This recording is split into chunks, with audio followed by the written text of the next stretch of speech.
Yeah. Oh yeah, yeah. Jeez, Yo, they yo, waiting. yo, what's good, yo? Welcome to another episode of Real Talk, where as always, if shit's real, we talk about it. Yo, I'm your host for tonight, Pat Scorpion, New England representative, and as always, I got my man with me. I'm gonna let him introduce himself. What's up? What's up? I'm a recovering Haniac. Um, I need another Haney performance like that, man. I don't know. But yeah, man, fuck all that, man. We here, man. Jesus should have worked the God. Go artist. Sometimes out right now for Chirac Adele album. Yes, sir. It's out streaming everywhere. Make sure you cop that.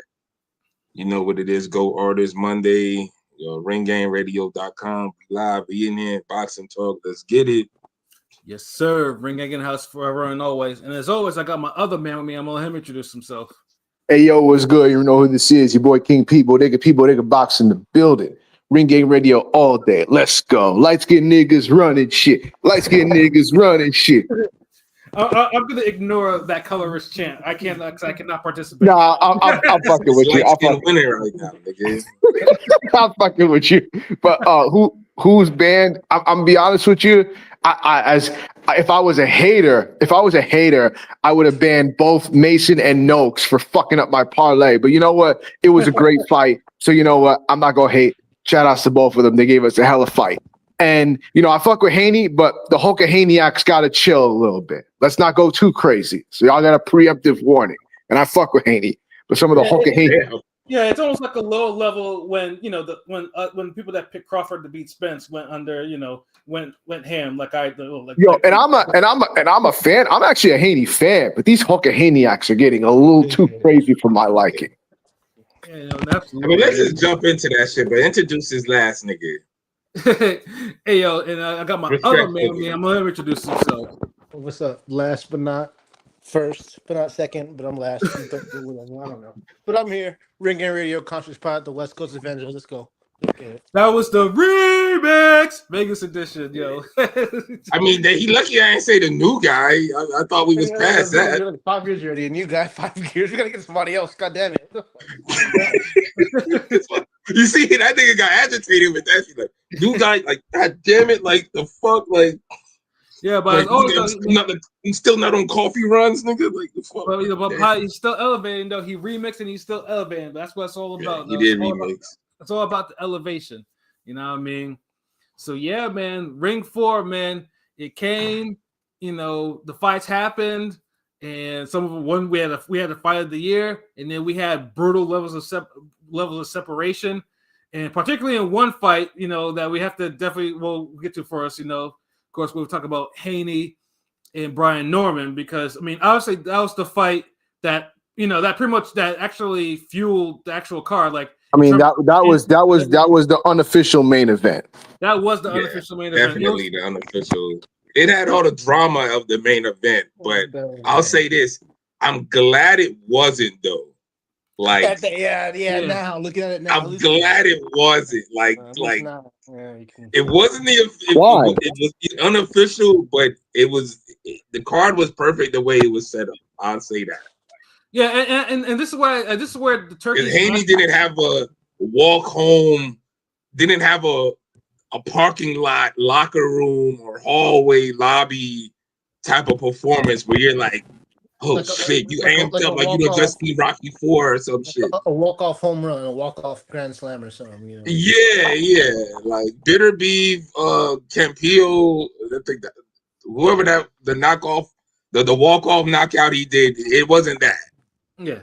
No, and obviously this was like the second card that Turkey did where he put an unlikely main event, in the main event spot. And that, of course, ended up in a brutal knockout and a star-making performance for one Shiraz and pretty much put Edgar in the bushes. But then again, that same philosophy, was on display with this card, with Haney and Norman, which everyone thought should have been the main event because pretty much anyone that was bought the pay-per-view or was going to watch the card was largely watching because of those two. Yeah. Because they had been going back and forth on social media, and the backstory with Haney. His shaky performance against Jose Ramirez, You know, It was a lot of shit. It was a lot of shit. No, to I'm just unpack. glad it was. I'm just glad it was two American welterweights. You know, I will say two black American welterweights that you know, kind of fueled the whole show. Really, I mean, they did fuel the show. I mean, you know, the whole build up. Yeah, For and sure. of course, you know, it was discussed because it pretty much, and then you had like fighters talking about, well, Brian Norman's gonna knock Devin Haney the fuck out. I mean, Tim Bradley. You know, you see a lot of these fighters are kind of now have to kind of walk back their matter of fact comments because you know it's just. But Yeah, no, you have to. You have to. Like, shout out to Haney. Like, Yeah. he did his thing. And they were and the like it's always a little funnier when like they're like extra loud about it. Like it's Yeah. always the loudest people, But I like the loudest and rawest people that always like it's funny to see them just gotta walk back but I what they will say, said. like me, even me, even though I picked Norman to win, I was kind of like the same thing. Tim Bradley, as the fight went on, because I've been watching his videos, I noticed like the fucking titles were kind of like flip flopping so much as the fight drew near. So I know Timmy wasn't even confident in that pick. You know what I'm saying? To be honest, I mean, I was confident in mine because, like I said, as I mentioned before, you heard me say on the podcast before, I was not a believer in Norman like that. I just like, yeah, there's something about him. I wasn't believing what he was doing. I think me, LB, even though I'm sure maybe P. I think we expected Norman to be a little better skill. I don't know. I expected Norman to be a little better. Nah, it was more so like my prediction was more so on Haney, not necessarily Norman. Like I didn't like the way Haney was looking. Yeah. I did say there was a way for him to beat Norman. Yeah. I mean, it's logical. I did say that, like, and he kind of did some of that. Like he pressed Norman back. But my whole thing is this: like, to be honest, Haney only really looked good for like 6 rounds. Yeah. Well, I mean, remember, I mean, without Pat mentioning it, he did drop him, which kind of shocked got the internet kind of going crazy for a sec when he He needed that moment. Like Haney needed a meme that was on his side. I mean, the only round I really didn't like from Haney was the first round. I thought he came out looking very just shaky and just very jittery and just like he fidgety. didn't throw a punch that first round.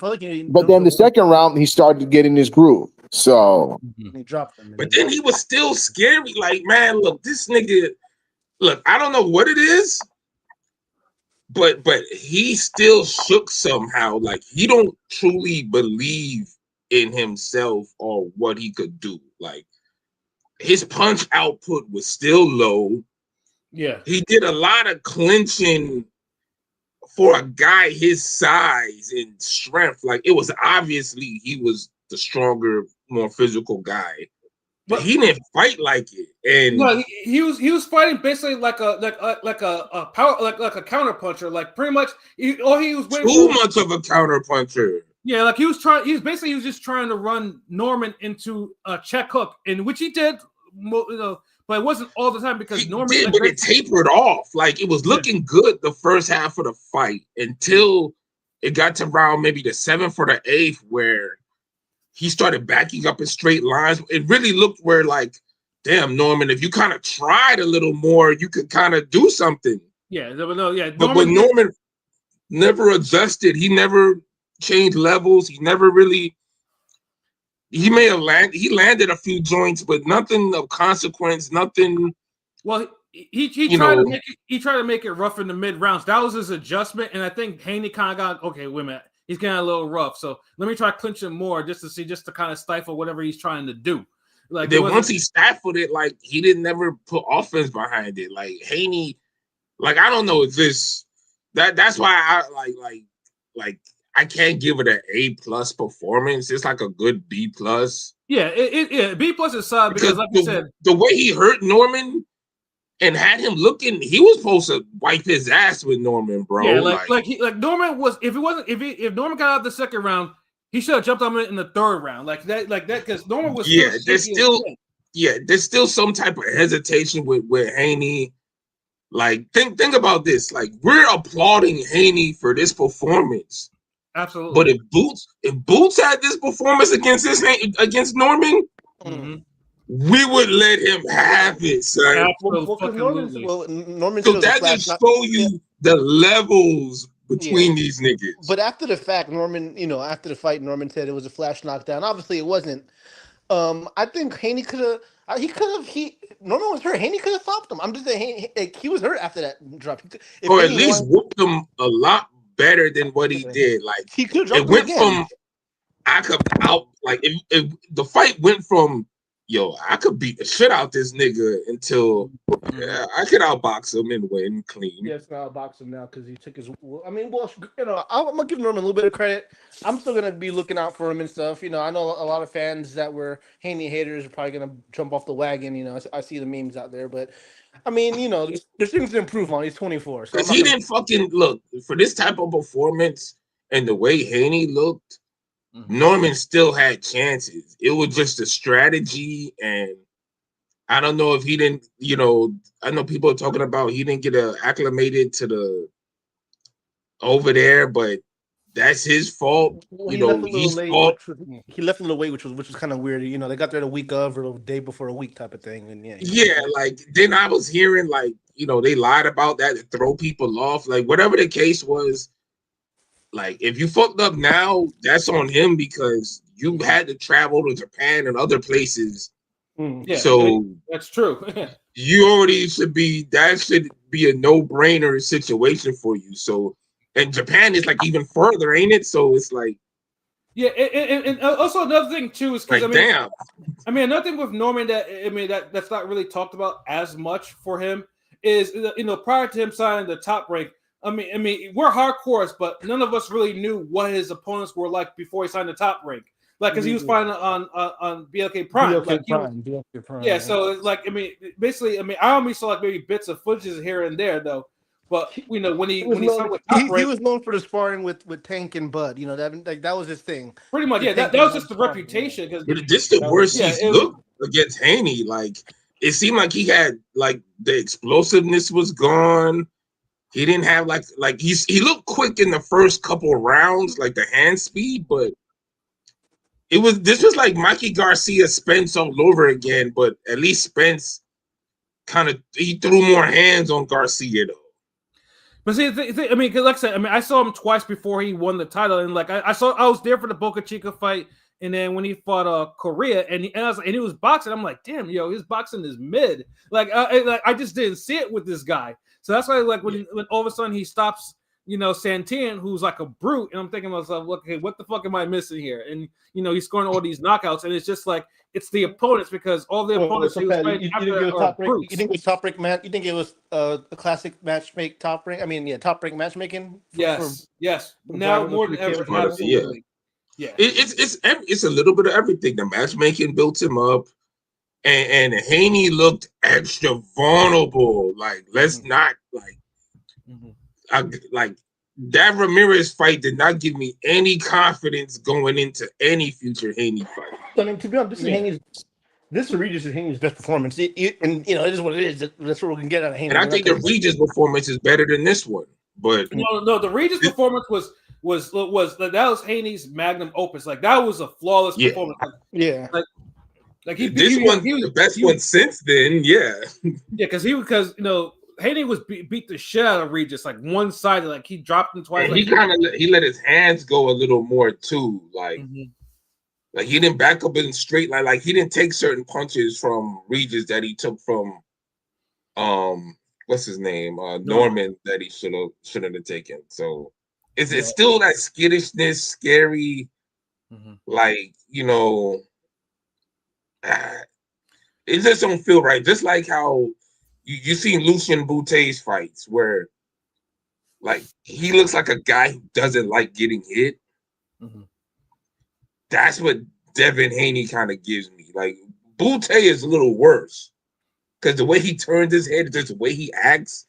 Right. But Haney looks bad because he's gotten so strong and his body filled out. He looks like a real adult. I mean, he looks the bigger man. He was a true welterweight in there. I mean, but he's like fight like it. Like I'm tired of these niggas with the whole Danny Jacobs Golovkin game plan where motherfuckers do this Avenger X-Men training and get all swollen shit. But then it's like when it come time to the fight, niggas is sticking and moving and not fighting. Like, come on. And truthfully, I think that's just more of the Floyd influence because I mean, because we remember we kind of made fun of she's trying to copy. Yeah, Floyd's but piece. like even Floyd, like okay, just to put it like this, like because Floyd has so many performances, like even Floyd's performance over Robert Guerrero was more offensive than this. Yeah. And this is, and I'm not even I'm choosing Money May. I'm choosing, like, I'm not even using Pretty Boy Floyd. I'm using Money Mayweather. Mm-hmm. Like these guys, they just gotta they gotta let their hands go more, and you gotta literally take the opponent's offense out the picture if you're trying to be Floyd. Like a lot of y'all niggas get hit a little too much to be on this Floyd shit. And y'all not hitting enough. On top of that, Floyd didn't clinch like how Haney was clinching. Like Floyd, yes, and Floyd wasn't as big as these niggas. That's the thing. Like, look, Haney's not a small dude. I'm telling y'all that. Like, yeah, he's not. And now that you see that he's really could eat his steak and potatoes and food and shit, like he really can eat the Muslim plate. Like, this nigga said Muslim plate. Like he's more filled out. Like he's stronger. You could tell. Like he was bullying Norman in the clinches. Like him in the clinch. Yeah. So it's like, why not punch with it? Like that's the thing. Like with Holyfield. Holyfield was swole and big and strong. Yeah. But he bullied you with punches too. I mean, like, I watch a lot of YouTube unboxing, and I'm sure y'all see on Twitter the Norman Senior clips. But literally, that. The way he was talking was like, did you even really, I expected more out of Norman Sr., who's, went distance with Parmesan Pascal, having that boxing background in life. Like, I expected, he was just talking about how he didn't have no power. We're going to walk right through him. My son going to step over you. But there was not, I mean, like, the coaching seemed, I think with better coaching, it could have been a close, I don't know. It just seems like it wasn't. Brian Norman Sr. failed his son there. And, Norman Sr. I mean, obviously he's a former pro boxer, but he wasn't giving his son any real good advice in this corner. Like there was none. Just making rough in his get in there and shit like that. Because, like I said, I mean, Haney was hurting him. Like Haney broke that dude's nose. Like you see, because Norman was fucking with his nose. Like he was like all throughout the fight. Like by round 3, round 4, his nose was fucked. I give Norman credit. He's tough. I mean, he's tough. He could have. I don't that because that eye and that nose was in bad shape by the end of the fight. He's too hittable. He shouldn't even have to be tough for that type of anemic offense he was facing. Yeah, like he was like, honestly, he was supposed to turn that fight around in the second half, and he never really did. Like if he won rounds only because Haney did super less, but it wasn't on no like. That one judge had 114, 113. Get the fuck out of here. Yeah, like that ain't no damn one. Like you could give Norman maybe 3 rounds best, but even then, like he didn't look good winning those 3 rounds. It was more so Haney just did less work. Haney taking a round. I mean, doing the driven, taking a round off. That's what it seemed like. Yeah, like this new era of taking the round off is just killing me with these niggas. Because when they take the round off, they put the "sorry, we're closed" up fucking sign on the door. We'll be back. Basically the I mean, Haney had the jab going, and that jab was A+. But it's just like you could. It was so sporadic though. Come on. I had the prime Haney jab for a bit, but I felt like after the round 6, round 7, he stopped using it. He just stopped using it. Thank you. Like all he did was just back up and like maybe shoot a counter, and I'm like, bro, like y'all can't. Not everybody's Keith Thurman. Like y'all niggas can't really like stick and move like that. Y'all just move and stick a little, then move. They twig, not stick. They just put a little twig on it. Yeah, like, but not Haney's jab was nice when he used it. Like he used it, he stopped using it. Because the way he was kind of busting dude's face, I was like, okay, like I know this nigga ain't, I know I said he ain't have a Golovkin jab, but if he keep this up, like who knows? Because it's the thing, like Yeah, if Jamal Murray. Klitschko and Golovkin landing those type of jabs, they're throwing it way more. Like they're throwing 3 jabs to Haney's 1 jab. Mm-hmm. That's the difference. Haney moves around to buy more time with those damn dead spots and dead gaps and shit. Where the jab is the time. That is the movement. Like these niggas treat it like they're 2 different things, but the movement is the jab. So I don't know, man. Yeah, But I mean, he silenced niggas though. I give him that. yeah, because everyone was pretty much ready to put their post or whatever when Norman knocks him out people were ready to let him have it though, but instead it was just silence. It was pure silence, and it's like not one. I mean, obviously the ones who are in part who are like not homers or anything like that, or Haneyaks or whatever, or the ones who appreciate Haney's boxing was like, okay, that was a hell of a performance. Like, yeah, welterweight champion. And so it's like, and like Haney did, he did that. So it's like, I mean, you have to respect. Three division champ. You know what I'm saying? Like, 3 division. I think once you get to once you get to 4 divisions, depending if you start at 135 type thing, that 4 division sounds real sweet. 3 is really good though, because a lot of niggas be getting 2 now. You know what I'm saying? Teal is 2 time. Yeah, two is like the new average now. 2's the new average. Back in the day, the top guys ran through 4, at least. You know what I'm saying? Yeah, but I mean, at least Haney does have an undisputed title in one of his. So it's like, I mean, it's cool. Yeah, that's undisputed. And I think Haney, and he's fighting names and he's fighting names and like dangerous guys in these divisions. Even when I was watching him like back in the day when he had the Showbox documentary, the only fighter I remember having a documentary for a Showbox fight. You know what I'm saying? Seeing all the fight interviews, like this is a big kid. Like I could see him up, maybe testing the waters at 154 type of thing. I don't know. I'm not sure how. He how definitely high can fight at 154. I mean, honestly, since he's going to be a top guy in terms of matchmaking, I could see him winning a belt up to middle. I mean, maybe I could see him winning a belt to 160, maybe with the proper, proper maneuvering. Just because he's a big kid. I don't know about 160. I don't know. I'm just saying. I won't go 160, but I'm saying 154. Yeah. Yeah, he ain't top at 147. That's what I'm just saying. He's gonna move up eventually again. Yeah, because 147, unless 147 kind of improves what it is, like 154 is where where the competition is right now currently. I feel like he gonna want to get some wins and just stay at 147. He's probably the best welterweight. I mean, let's be real. There's a good chance he'll be undisputed again at 147. Yeah, he could. Because the thing is, with 154. Nobody's letting him get off doing the shit he did with Brian Norman. Like, yeah, I'm not saying Haney's food at 154, but niggas might make space for the menu for him. Like, right, like you're not necessarily food, but niggas is thinking about you on the menu. Because I'm talking about like you compare him to everybody, it's like, yeah, Norman's cool, but there's a reason why. He ain't want that boots fade, and he did the right thing for him. Yeah, like the Normans were definitely the reason why that shit did happen. Well, I mean, they got 3 times what they were gonna get paid. I mean, if after the purchases are like he got about $3 million, he was trying to get more than one mil from Boots. So I mean, but he took less beat. See, everybody like this. This is the fucked up part about it. Like people complain about the whole, but they pay Stanionis more money. I'm like, first of all. Stanionis is more deserving and a bigger name than Norman. Yeah. So if they pay him more, ain't that common sense? Mm-hmm. I'm sure if they would have fought Pacquiao, they would have paid Pacquiao more too, right? Like, right.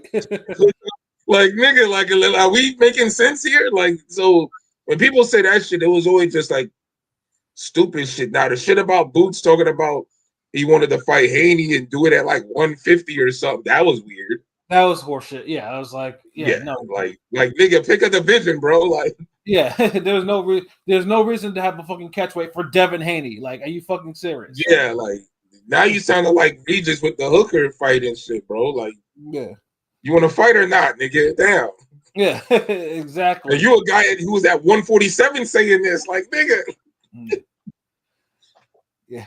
Funny, and this is where where Boots gets looked at funny, even though he himself is an elite talent. But like I said, he definitely the negotiation with him and the Normans. Yeah, the Norman they did, and yes, they got higher profile fights. But But now it's looking now that Norman's performance against Haney is like, well, damn, his Norman isn't really like he's like now Well, it's like Yeah, he's a I brute. heard the matchmakers weren't there inside the off, inside, they weren't there for him after he lost. But he already re-signed to Tubi, so I mean, to Top Rank. So he, you know what I'm saying? So, like, we're gonna see him back. I mean, I hope to see him back. I mean, because they invested in that personality and shit. The thing is with Norman, like a lot of people, like a lot of casual, friends of mine don't really watch boxing are like, man, this Norman guy before the fight, and he just let down. It was a big letdown because he, obviously it was, but this is the worst letdown to come from. Like if he would have fought Boots would have styled on him and got him out of there in 5 or 6 rounds. But Norman would have probably shook things up. Yeah. He'd have probably landed a shot or 2. So we would have got like a damn Golovkin Stevens type of performance from Boots, maybe. Yeah, but right. I mean, you can't go from. But with this is even worse because it's like it looks like you didn't try enough, and it's not like Haney was looking like Haney didn't do a Boots level performance where you're like, fuck this. I'm not gonna fucking try hard. You lost to the guy moving up in weight, at least with Boots that too. Boots is a big. But see, we're not even holding that against him because we all know Haney's a big dude. Pause. Yeah. It's more so the effort. If you'd have been trying like Noakes was all night, yes, it's a different story. But yeah, even Dave Lemieux fighting Saunders, we're like, damn, Saunders is boxing the shit out of him. But Lemieux was swinging for the fences the whole night. Mm-hmm. So, okay, effort. Like, even Eubank versus fucking Groves, like, effort. Yeah, Eubank Groves. Yeah, that's a good one. And the thing is, if Norman would have had that type of effort against Haney, something might have happened. Mm-hmm. But he never crossed that line that, like, he didn't sell out completely, like he kind of got tamed. Like, ooh, that jab that comes every 45 seconds is kind of hard. Oh, wait, hold on. That left hook he timed me with, that shit kind of hurt. Like Haney wasn't even going to the body. Like he could have really beat the shit out of Norman. Like, Norman lucky. Like, this is the best case scenario for him. Like, right. He extended his fame. Him and his dad got more famous talking shit for another year. They had this big. They carried boxing for the whole summer, basically. This fight, right? Yeah, and Top Rank re-signed them all. And you didn't get a career beating out of it. You got a career payday without the career beating. Like, congratulations. And on top of that, too, it's not like Norman's not favored against the other welterweight champions. Like, he can beat the other welterweight champions. Yeah, you still the like number 2 guy. Like, no, they dropped the list today. Norman's number 2 on that. You know what's crazy on that about the top welterweight list? I want to mention real quick. Rolly and the other guy Crocker aren't even on the top 10 list of the Ring magazine, and they're champ. They got belts. That's crazy. I think Barris was number 10, which he's the WBC champ. You know what I'm saying? Ryan's on the list. That just shows you the levels, man. Yeah, I mean that shows you how bad welterweight has gotten. Like, it's really bad right now because the 2 of the champions, one pretty much, one was pretty much handed the title, and the other one just happened to win, get a guy's touchdown because of fuckery, So it's like, and then one can't, is just terrible, and he should be losing his belt pretty soon. That is if Ryan could actually, get his head out of his ass and actually try to fight, and not be shell shocked or whatever. So speaking of Ryan, like, he said he bet 50 grand on Haney's win, so I know he got paid something nice. Yeah, of course, yeah. I mean, because like I said, most of the boxers were going for Haney. Like, I mean, most like fucking. Once Teddy Atlas, like a couple days ago before it happened, once Teddy Atlas said he was picking Haney, and then show that the dude on the puncher bed with the big eyes, quote unquote, bet on Norman, I knew it was over. I was like, fuck, it's over. It's a wrap. Yeah, and like I say, I mean, because it was just like Norman just had too many questions about. I mean, it was like. Yeah, I get it. Like, he had a nice knockout streak going, but he basically, those were tailor-made. That was the matchmaking because, Santan was just out of nowhere. Like, that wasn't supposed to Norman's quality. He has some good things about him, but it's like the effort, like he kind of like he had a Mikey Garcia ass performance, Yeah. and it hurts when you see he's doing it against a guy who's not going on. This wasn't like Jeff Lacey versus Calzaghe. Like, you feel me? Yeah, we won't mention that horrible fight. Horrible ass whooping, but like the reason why I mentioned that fight, like if your effort seems low and it's because somebody's like throwing a gazillion punches, I could get that. But when somebody's taking their time, averaging like 12 punches a round type shit, it's like, bro, like you gonna sit here and just let him do this? Yes. Like you're not getting pissed off? Like what happened to these? Like all this, like I bet you wish you like you didn't want to talk about fashion, but the nigga styled on you. Like pretty much. Yeah. So yeah, like yeah, that's you can't do all that talking and have that type of effort. That's my whole thing. Like, right. That's why niggas is turning on him. You know, it's just like we kept it real with Jermell Charlo too. Mm-hmm. Like you can't do all that talking. You can't say niggas ducked you for a whole half a decade. Like you chase him up the fucking super middle, whatever the fuck, and then you just kind of let him do what he want with you. Yeah, you do a business decision. It's like, wait a minute, you know, he's hit kind of hard. You know, I need to preserve this. I'm getting paid a lot. Fuck, I need to do to put myself through that shit. Let me just, you know, and Mel still hasn't recovered for that. Like he hasn't fought since. So it's so posting memes on your stories and making lions versus boots and lion versus. Lion holding up boots or holding a he makes a whole bunch of. He had one for everyone. Well, he remember it started with the lion and the shark. You know, Spence, his boy. Yeah, the shark. Yeah, like, bro, like, don't do all that shit if you just gonna lay an egg, my nigga. Like that's how. Because I swear to God, come on. When Amazon Prime came out, PBC on Prime, I swear back in January they said Jermell will be back. What month are we in? What month are we in right now? The memes is back. That's the only thing came back was the fucking memes. No, I don't remember that. I think it was, I don't know, and it might have been when Tim Tszyu got beat up at. I don't know when it was, but it was. They said Jermell Charlo will be back in 2026. I think it was when Tszyu got beat up. While we're on the talk of other fighters, somebody needs to tell Conor Benn to shut the fuck up. Ain't nobody trying to hear what you got to say. Yeah. You was doing way too much. Like. Yeah, one nigga who should have got a knockout is him. Like, bro, like you can't. He the last person to talk about somebody ain't getting a knockout. Yeah, him and the Pilgrim talking shit I wasn't feeling that. Yeah, I mean, Ben, your fight wasn't much better than Haney, bro. Yeah, like really. Yeah, the only reason why is because because the Brits love that type of shit though. But that the second fight was not the first fight. That second fight was just like it was humdrum until you scored knockouts in the final round. The second fight is what I expected the first fight to be. You know what I'm saying? Like the first fight was pleasantly a good surprise. You know what I'm saying? Yeah, but like, bro, like you just did, like Haney definitely could have been more offensive. Like. Yeah, absolutely. Like, there's no denying that, but I'm not going to say it was a bad performance. Haney wasn't fighting a 36-year-old who was on a 10-pound rehydration. I mean, I know Ben was on it. That's true too. So it's like, and he the underdog. Like, come on, like a lot of like where he's fighting at 168. You know what I'm saying? Like, what the fuck? Exactly. Like, bro, like Ben. A lot of niggas was picking Ben to knock the shit out of this version of Eubank. So.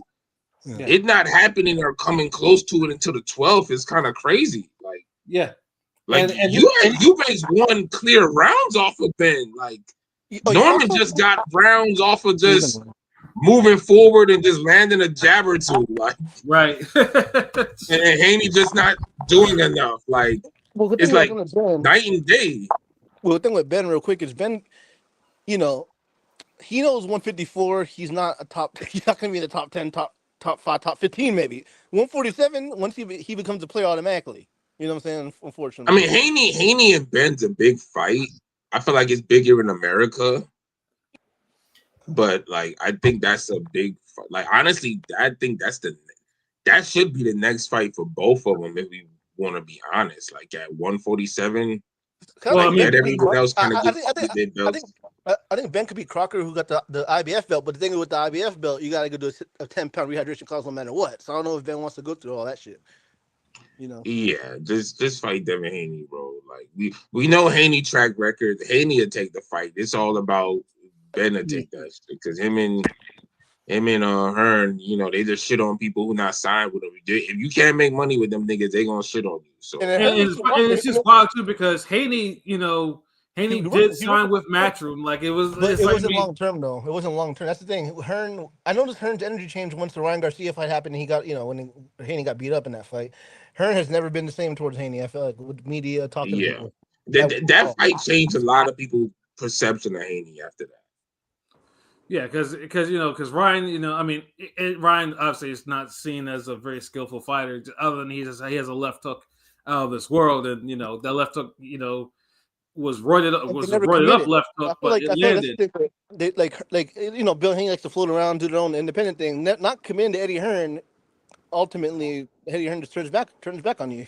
really. I mean, he'll work with you, but he ain't. Yeah, but boxing is too volatile and unpredictable to be damn turning your back on anybody. Like the way boxing moves like a fucking predator team up or some shit. Like one nigga might be that dude one day, and then the next minute you not. Then you gotta fuck with this dude who got this work on this block that's popping. Then you gotta fuck with it's like a Wire episode, man. Like.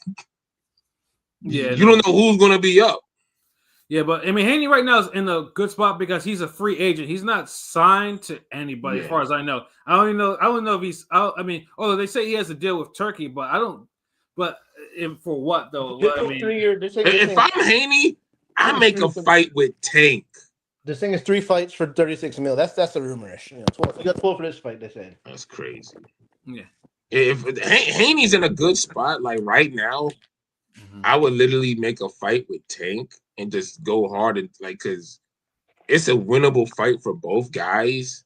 Like Haney now has the strength to neutralize Tank, and Haney throws like enough where it's not gonna bother Tank too much.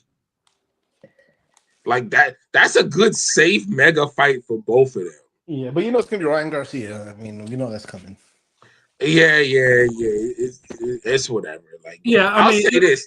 I never thought I would say this, but I can't believe there was a year where Shakur Stevenson was more exciting in the ring than Devin Haney was. What do y'all think of Rolly versus Ryan? I mean, Rolly versus Haney for a unification. Ugh. Yeah, seriously, I don't know. Like, I ain't gonna lie. Like, the build this new version of Haney where he's just throwing 25 punches around, like I'm not feeling that. So like I could name fights that'll be big for him, but I can't really name no fights that I really want to see. And I'm not even trying to speak as a hater, just subjectively, because I fuck with Haney. But it's just stylistically, I'll watch Zepeda Shakur 2 than I would want to see Norman Haney 2. I mean, I want to see Haney Teo back there. Yeah, but Haney, I don't fight's negative, but he just is economical enough to win rounds, but nothing more. It's too negative though now. Like, give me the damn Haney from the Jojo Diaz fight.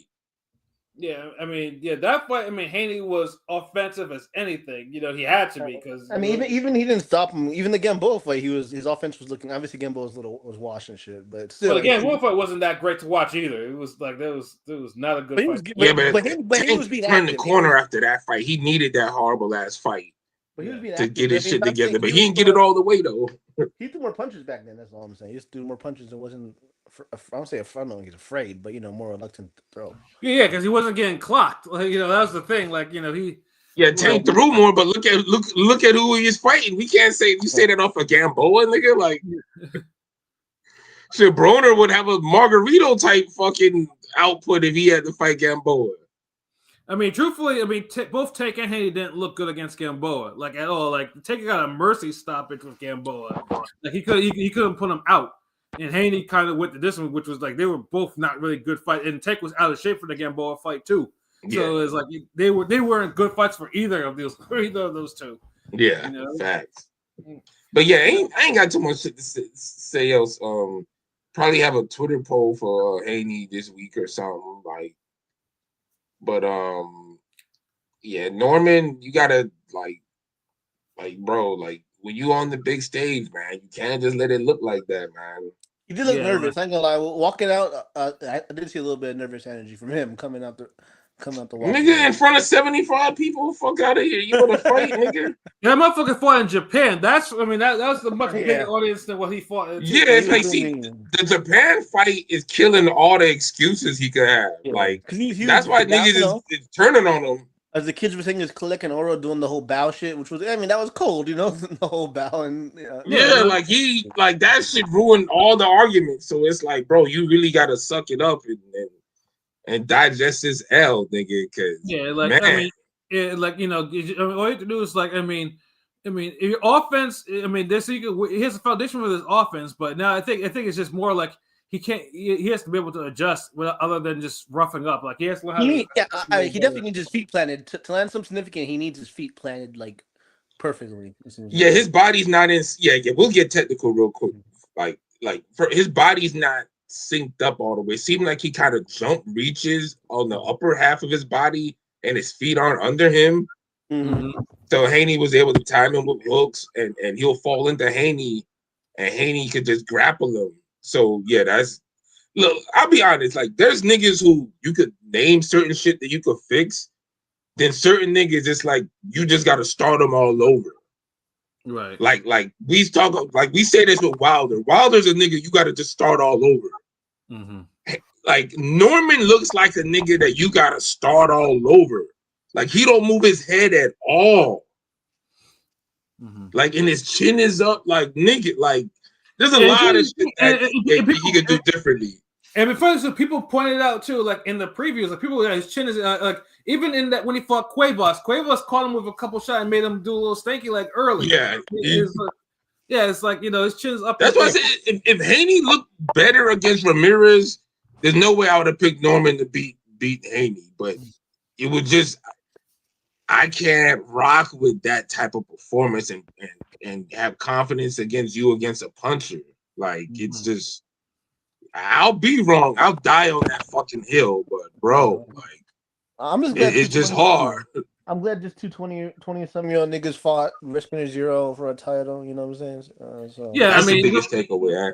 Yeah, like the fight still has buzz. It still has good buzz, like the after fight buzz. So you know, I mean, it's something that they can grow on for both of these guys. You know, yeah. But Norman, all you got to do is just apologize and for the effort and just say you're gonna do better next time, bro. I mean, he did say it in the post. I mean, it sucks though. We almost had an Atlanta boxing bubble burst, Paul. You know, but now that's on hold. Yeah, it's on hold for a little bit. You know, back to the drawing board. However, though, Cleveland, though, I think boxing's got to start booming over there again, especially after, you know, one Abdullah Mason, you know, put on a hell of a performance. Fight of the year. The fight of the year against Sam Noakes. Fight of the year. Yeah, it's up there. Yeah, because, you know, before that fight, because Sam Noakes was unknown to us. Even we follow UK boxing, he's unknown to us because he wasn't really on any, like, big cards or anything like that. Other than, you know, if you go to YouTube, I know P said, you know, his feet, he could punch. There was no question about it, but his feet was kind of slow, you know. And truthfully, that didn't tell the whole story with Sam Noakes. That's for damn sure. Like, you know. Yeah, he's more than a guy like, who can punch. I could tell the way he fought. He's relentless. I could tell the way he fought that fight isn't how he usually fights. He's pretty good to me. I could tell he, you know, the domestic guys he probably can take care of, you know, pretty easy. But I'm just saying, I could tell the way he fought that fight isn't how he, you know, how he. As he should. He was fighting for a title. Like, you know, you're supposed to put in extra effort. Like, and that's the thing. Like, if you give 100% all the time, when you fight for a title, that's when you need to be giving 110%. About 5-6 rounds in, he might have been winning the fight. You know what I'm saying? Like, because this one, I don't know if I felt he was ever winning it, but I felt like he was always there. Like, like up a round or two, some scores, you know, but around. I don't know. It was maybe I think he was even at one point, but I don't think I've ever had him winning during the fight. Like, I always felt like whenever like Yeah, he was. It was close, and like whenever it seemed like he would rock Mason would kind of get him with the activity, where it would kind of like make up for the getting rocked. Because he was getting like Mason was getting hit with all the clean ass, It seemed like like it stopped happening. no, Though, you like, didn't. like by round type 9, hit. round 10, it finally stopped around. Felt like as much like round 9. No. Mason got hit repeatedly. There was no stop. Yeah, No, with all types of punches. This wasn't like a Boots Karen thing where it's just a left hook. Like that nigga was getting hit with overhand rights, left hooks, uppercut, like everything. Because this fight also kind of put Abdullah's flaws on Front Street. Like his offense, it was cool, except he wouldn't focus on the body, because when he focused on the body, Noakes was in trouble. And then he could have got a stoppage if he would have there focused on the body. But I will say credit to Noakes, because anytime he really hurt him when he did that. But I think Mason operates at his best at a long range because he got 74-inch reach. But whenever he hurt him, wouldn't follow up on it. Like that shit. Yeah, follow up. But I say credit to Noakes, because I think Noakes made him fight his fight, kind of like how and Billy and Lester went a little bit in terms of Lester fighting and Billy's fight. It was kind of similar where. Yeah, but I mean, he was freezing too much. I don't know. That was more to me. That was more on Mason himself than Noakes. Like there were opportunities there. Yeah, because there was times he could have created distance and he didn't. Yeah, I mean Noakes, and even when Noakes got hurt, that boy, he was like swinging, like hitting counters off the ropes and shit like that. And Mason was walking into them. That was the shit that was killing me. I was just like, he was headhunting, he wanted to focus on the body, and then Noakes would clock him one time. Like it was just like, geez, like don't get caught. I get it. You want to get the stoppage, but don't forget don't slack on your defense. And yeah, Mason's defense is not really good. It's not good defense at all. Even in the fire, it wasn't good. Yeah.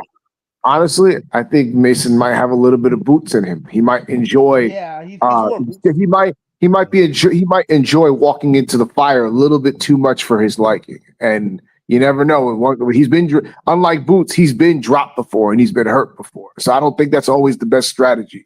Yeah, he loves the game too much. I see him and the footwork too. But he ain't got Boots athleticism and like it's like you can't unless you can't make Roy Jones mistakes and not be Roy Jones, like and that's the thing with Mason, like he kind of King P called it, like he kind of just like his work a little too, he likes to fire a little too much, like this like you see how Shakur Stevenson was getting hit with Zepeda, but Zepeda was landing, like if Zepeda threw 3 punches, he wasn't hitting Shakur. Like if Zepeda would throw 5 punches, he was landing the 3rd and maybe the 5th punch on Shakur. Whereas Mason was getting hit with Noakes throws 5 punches, he's getting hit with like first one, second one, the fourth one. Yeah, I mean Mason's head. Noakes was snapping Mason's head back 2 miles. Like like you didn't see like Shakur may have gotten hit, but he wasn't getting hit with the money punches, the money shots is often like you can get hit, but you can't be getting hit with the money shots. Like I've heard the argument though with like that's the problem. I've heard the argument before though with Shakur and Haney types where I don't know if it's a quote for Mason saying sacrificing defense for offense. Do you want to see an exciting fight or do you want to see? It's new nigga era shit, bro. Because these motherfuckers don't know how to flow offense from defense, so they say that stupid shit like it's a goddamn faucet. Well, I gotta do offense, so let me turn off defense. It was just annoying because, Mason could have just it was just simple. Just use the jab to create distance and pivot when he stumbled. Because at times Noakes was just stumbling in, like just fucking bum rush, stumbling him in, like kind of sloppy at times. And Mason just let him and couldn't create any type of distance with him. When all he had to do was just. I'm glad you brought up the pivoting, dog.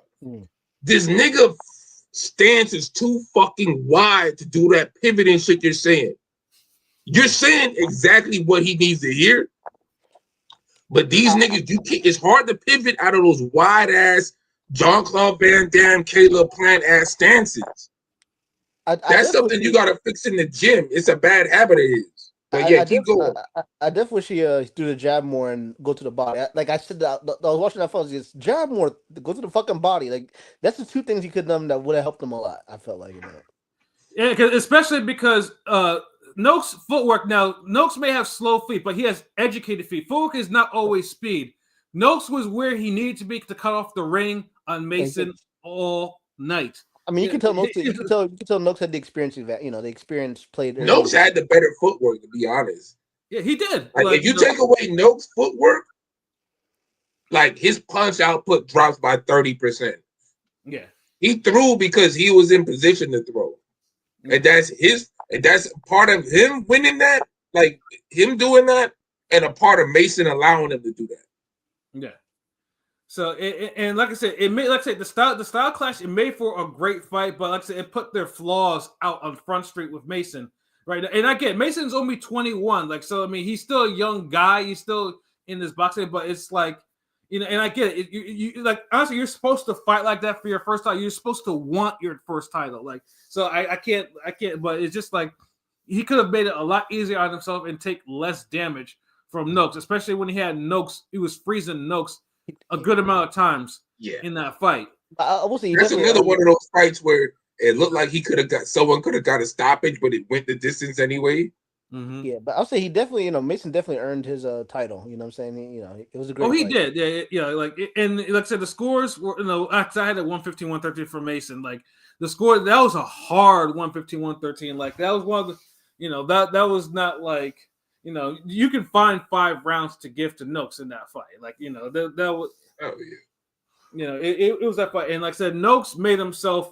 I mean, he made it like if he was domestic level, he's not domestic level anymore. I said, I think Noakes would beat Padley. I think Noakes would easily beat because Padley got that gift in the last fight too. I think make Noakes versus. I mean that's not exactly saying much, but yeah, you're right. I know. Yeah, I mean, no, I'm saying Noakes can catch some other lightweight slipping. Padley is Padley. Like Padley's not really a world. Like he's not that. He's not worth discussing. So I'm not going to. But Noakes can make the other lightweights. He can make shit out with the other lightweights. Like that was a world level performance he put on. Like that shit was like because he fought out of his mind. Like because I know they were calling him the Kent Golovkin, which I was rolling my eyes at. But he took shots that should have dropped him to a knee at least once in that fight, and he didn't. Like that. Like that was tough. He had a great performance. Like as far as effort, like that. That's how Norman should have fought. Yeah. Like that's the type. Like let's be honest. Like if Haney had to deal with that type of effort, we might not be talking about a new world champion. Right.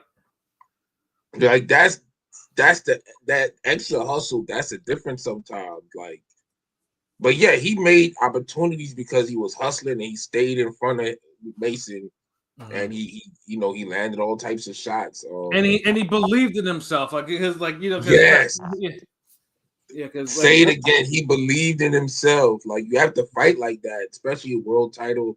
Now, I don't want these guys to keep fighting like this in every fucking fight. Like, sharpen up that goddamn defense. Like, people don't understand. Like, you could have wars with people and you're slipping punches and you're just going in and out, like, back and forth. Like, people like Morales, Barrera, they had wars and they weren't getting hit as much as some of these niggas. Yeah, exactly.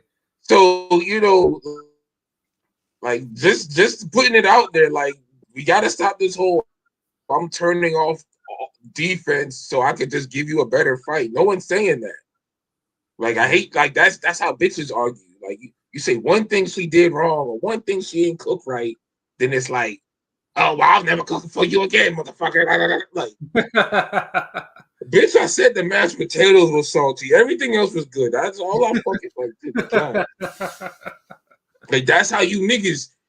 We say, well, you know what? I think you kind of control the fight more if you would have doubled up the jab and shoot the straight right off the pivot. You know what I mean? I think you could have caught him with some more shit. Mm-hmm. Oh well, fuck that. I just put on a show. I'm gonna just throw everything at this nigga. I'm not gonna fucking fuck defense. It's like you fucking could. I mean, that sounds like one. That sounds like one boxer we all know. But I'm gonna just leave it at that. There's so many boxers that sound like that. I don't even know who you're talking about. I mean, there's one in particular. He runs to Twitter about it all the fucking time. So. Yeah, okay, I already know. Yeah, he's friends with 2 other pound for pound guys. One's retired, and I think they was both telling him to throw more punches in one of his last fights. That's he sat there on the couch and just took it. But when we say that on Twitter, we're like super villains. Yeah. like we're the League of Injustice or some shit. But yeah, like no one's saying like turn off your fucking defense. Like there's look, okay, like I'll say this. There's a healthy in-between balance from what you've seen from Haney and Abdullah Mason. Mm-hmm. And honestly, like I know Pat's the segue guy, but that segues into Bam. Also, I'm gonna just say this. I'm gonna say I'm tired of this. Is another thing I'm tired of hearing from people. Go ahead. I'm tired of hearing fans say when we talk about the lack of defense, they'll say, "Oh well, this fighter, his offense is his defense." Fuck out of here. Yeah. That's the most overused fucking term I hear, and it's not even true. It's not at all. You know why it's not true? Because usually when they say that, it's a guy who never just falls back on his jab, who like it gets into a tough spot, whatever. He's like, okay, hold on, bam, hold on, let me keep control, bam, like, all right, boom, I'm getting hit, like, hold on, bam, like, it's always the thing who's just gonna wing hooks. Yeah, I mean that's the shit they say with what because people used to say about Wilder, that was his offense is defense. Because to me, a guy that like when I think of a guy whose offense is defense, I think of a guy that uses his jab very well. I think of a guy that uses punches to maintain distance, to push you back, or throws a lot of punches in like an educated way. That give me a name, Pete. Oh well, you're not gonna get all your punches off. Like in many ways, Golovkin's offense was his defense. And like for Golovkin, I think that was the case. His offense was his defense. But like some of these guys, that's not the case. Like Spence, I think in many ways his offense was his defense. Until the end where it just became shut off all sorts of defense. But like early Spence, his offense was his defense. But like and it worked because he operated from a high guard too. I feel like B-Hop, man, but maybe I'm wrong. No, I wouldn't say B-Hop. No, all his clinches and headbutts and elbows and like delivered back, like nigga. No, Spence and Triple G is a good. A guy Golovkin's a good version of it in the boxing sense. Then you have guys like Paul Williams who are like that. Sam Solomon's another one. Usually it's a volume puncher who you could say that about. Yeah. Paul Williams on a higher caliber because we saw that he can adjust from just being a volume guy to boxing. He did that in the Margarito fight, the 12th round when he needed that. Yeah. Mm-hmm. Then you have a guy like how King P said where Golovkin, where he'll like you didn't really see how good like quality Golovkin's defense was until you got to the second Canelo fight. Also, guys like that who their offense is their defense and that type of thing. Even when they get hit, they know how to get hit in a way where they're not getting hit straight on the button. You're not hitting them flush. You're getting them, but you're not getting them right on the button. Like those guys. They're like suddenly rolling the shot somehow. Yeah, that's what Golovkin was doing in the second fight. Like you really start like there's clips like you've seen it. Like there's clips of him and Canelo going back and forth, dodging the other guy's shots, rolling and countering, and it's real high level stuff. But it takes the opponent sometimes to do that. Yeah. He didn't have to do all that high level shit against the damn Martin Murrays and Curtis Stevens, and like, and they world class. I'm just saying, but yeah, like there's a balance, man. Like you don't have to be Abdullah Mason and just suck your brains against the wall and Marquise. Shout out to Marquise Salute Notes is the Mason was landing at a 2-to-1 clip. Yeah, but with Mason's talent and skills, he should be landing at a 3-to-1 clip. Mm-hmm. 2-to-1 ain't enough for him and a guy like Noakes. Like Shakur was landing 3-to-1 against Zepeda, and that's fucking Zepeda. Yeah. Matter of fact, give me a Zepeda Noakes fight next. Yeah, I mean Noakes. I mean. I'd like to see them run it back too, but we're gonna give it back to let's have it run it in like Cleveland or some shit like that. Like Top Rank needs to do right by Mason and give him a good homecoming title defense. Yeah. Honestly, I would do it better and put Noakes on the undercard. Mm-hmm. And if y'all want to rematch later. But like, give that kid a hometown fight with that title, bro.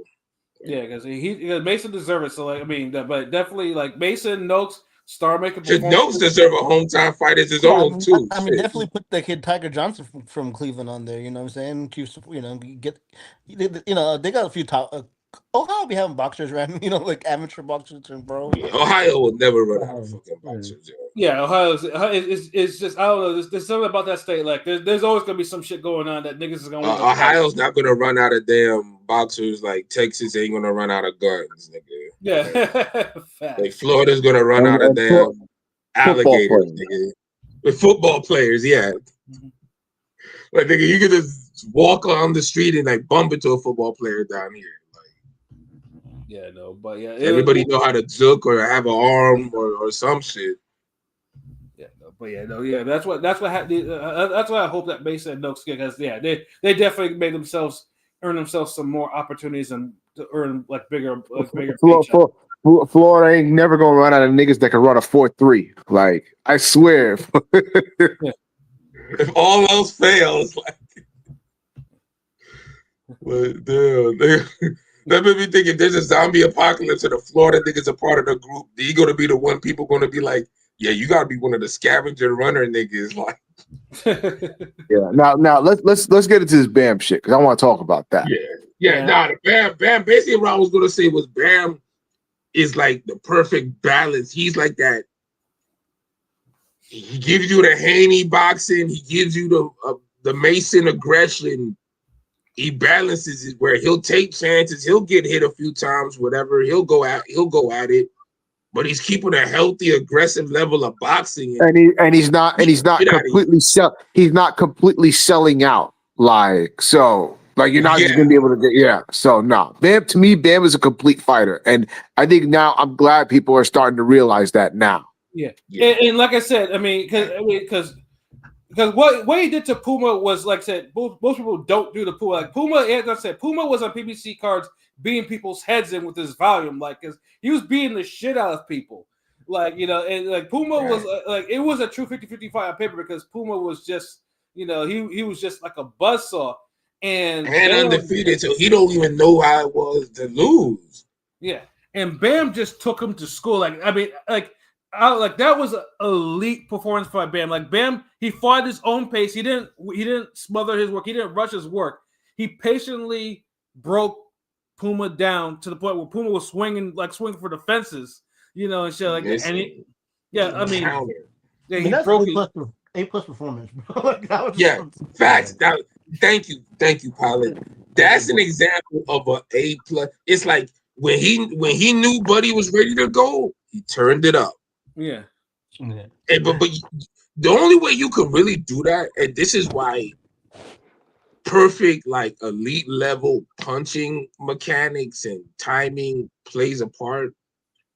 Like Bam throws, like there's guys who are more economical, but Bam just seems to be just the perfect level of economic for punches. Like it's like in a way, in a sense where when you punch perfectly, I'm talking about getting great leverage, timing, Mm-hmm. like all those good, perfect shots. They fucking literally add up. Mm-hmm. So when it's time to just switch the beat up to something faster, you could do that, and it just has double of the effect, and you get the motherfuckers out of there. Yeah, because I mean, he broke Puma's nose early, and Puma again, like no, it was a night of broken noses. Everyone was bleeding from their fucking noses, nigga. Fact. Like Fact. I every ain't never fight, seen a night like that, had, yo. every fight had someone bleeding It was- from the nose. We'll get into Yard a little about his too, but yeah, like Bam broke his nose, and then Puma was like, then the body shots were sapping him, and Puma was just like he was swinging the fences, he was getting countered. And all of them were like splattered, like fucking. You hit him right on the fucking nose and just. Yeah, they're bleeding for rounds and rounds. And Puma was trying to blow his nose through a broken nose, which you're not supposed to do. That's not a good idea. Yeah, that's a horrible idea.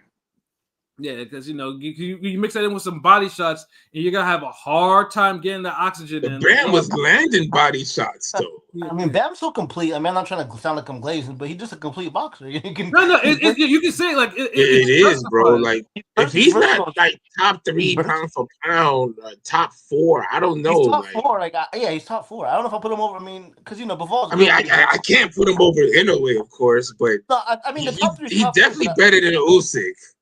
I'd say, no, but I mean the top 3 is really Bud, Usyk, anyway, right? But I mean after that, like I might put him over. Well, to me, it's Inoue and Bud, and then after that, you could you argue Usyk, Bam, but just like it's just those two, and then everybody else is at a distance for now. Yeah, no, Bam is separating himself. Like that was such an elite performance. Like that pull counter KO was just like the way he smirked. If you see it, the way he does a little quick smirk too, like like he's one of those guys that's a killer. He's just like kind of a nerdy looking dude, but in the ring he's just a beast. Like, it's crazy. But and the thing is, he's not looked at as like a power puncher, but he knows how to finish people off. Pause. Yeah, like he beats the shit out of people, but Well, it doesn't look like it, but it is. I think he gets great leverage on his shots, and then it's just the angles, and then just the way he throws the punches. Like, And it's steady too. It's not one of these guys where they're throwing 30 punches around. Like every round, you feel like you've been in there with Bam. This might be a dumb question. Would y'all say Bam is better than Loma? just wondering. Do you think Bam is better? You know what? Honestly, like fuck it. If you want to say that, go ahead. I will not stop you. I'm not gonna argue. Like he already he's a way better puncher than Loma. The footwork is about equal. Yeah, because I mean he be using them pivots. Like it's hard to clock him. Like his defense might be better. Yeah, I mean his defense might be better than Loma's. I'm just saying, like, Honestly, I think it is. Like Bam can get hit, and he's been hit. Yeah, he's been dropped. Yeah, and he's been dropped. But for some reason, he's another person who, like, you gotta earn them damn special attacks, the money punches on him. Like, right. You might get hit with a regular shot, like you may press the B or the X button, but you're not pressing X and O and holding down R1. You're not getting those off like that.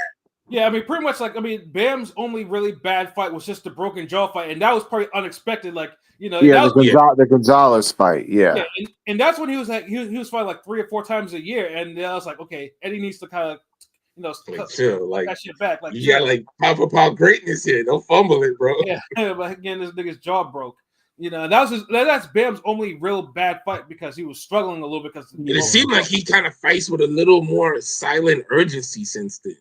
Yeah, because he don't want to get his jaw. He don't play with these niggas.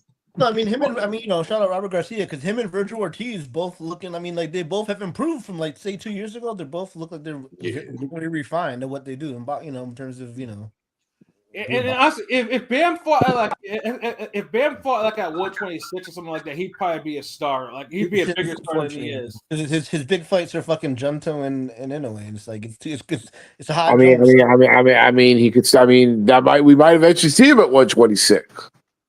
I think he could top out maybe eventually. He's a small dude though, but he could top out maybe 122. I don't know. He's good enough, I guess. He'll definitely be at 122. Yeah, eventually. Yeah.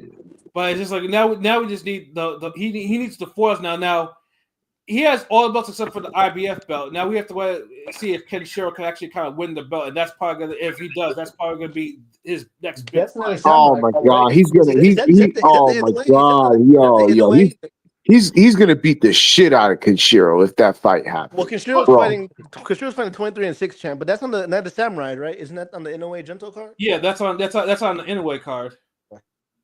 So yeah, I mean, and like I said, I mean, and you know, I'm pretty sure Bam will probably be in the house for that shit too. But that's Bam's next big fight if Kenshiro wins. Like Kenshiro, I mean, I like Kenshiro, but he has nothing for Bam. Like that's Yeah, gonna no, be he a don't. slaughter. I'm telling you. Taraji don't Because have nothing for him. people, I'm sorry.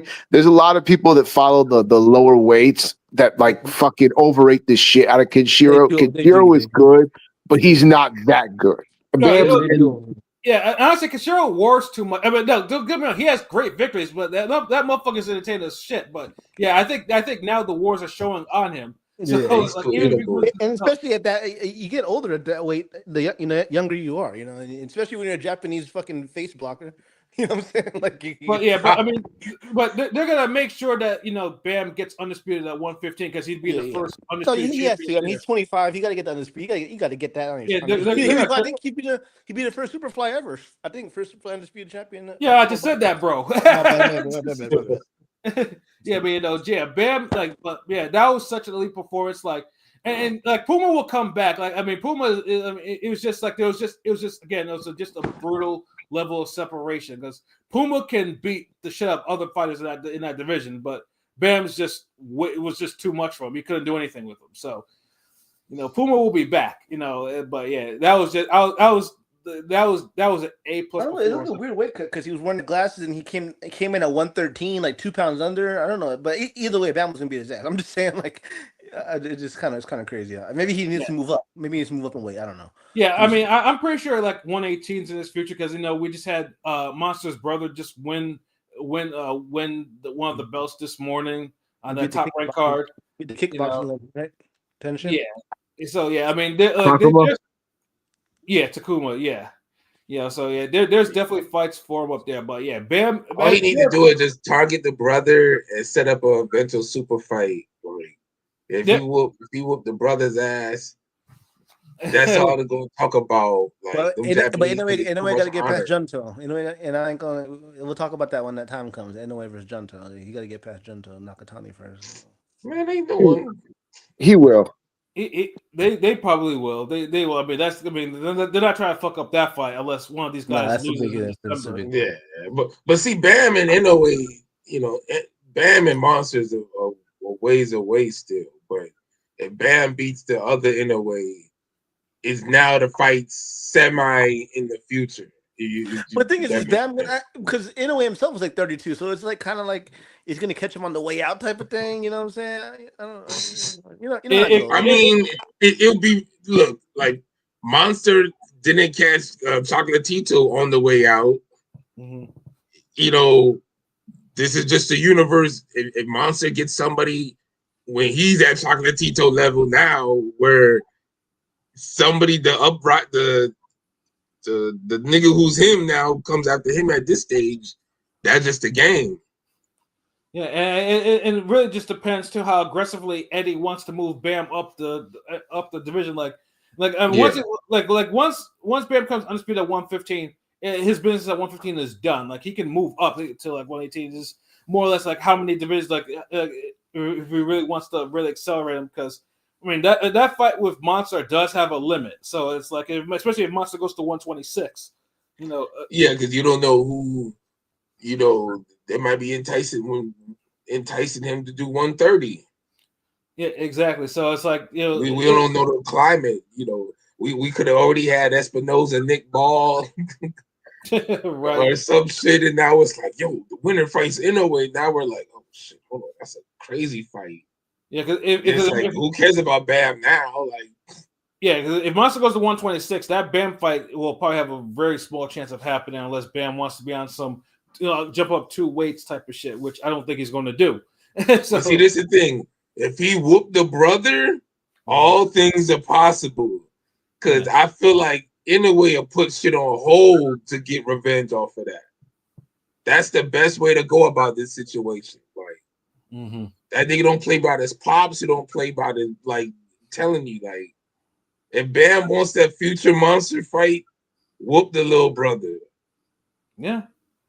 And see what Yeah, happens. that's the best advice I could give you. Because that will throw off all the monsters' plans.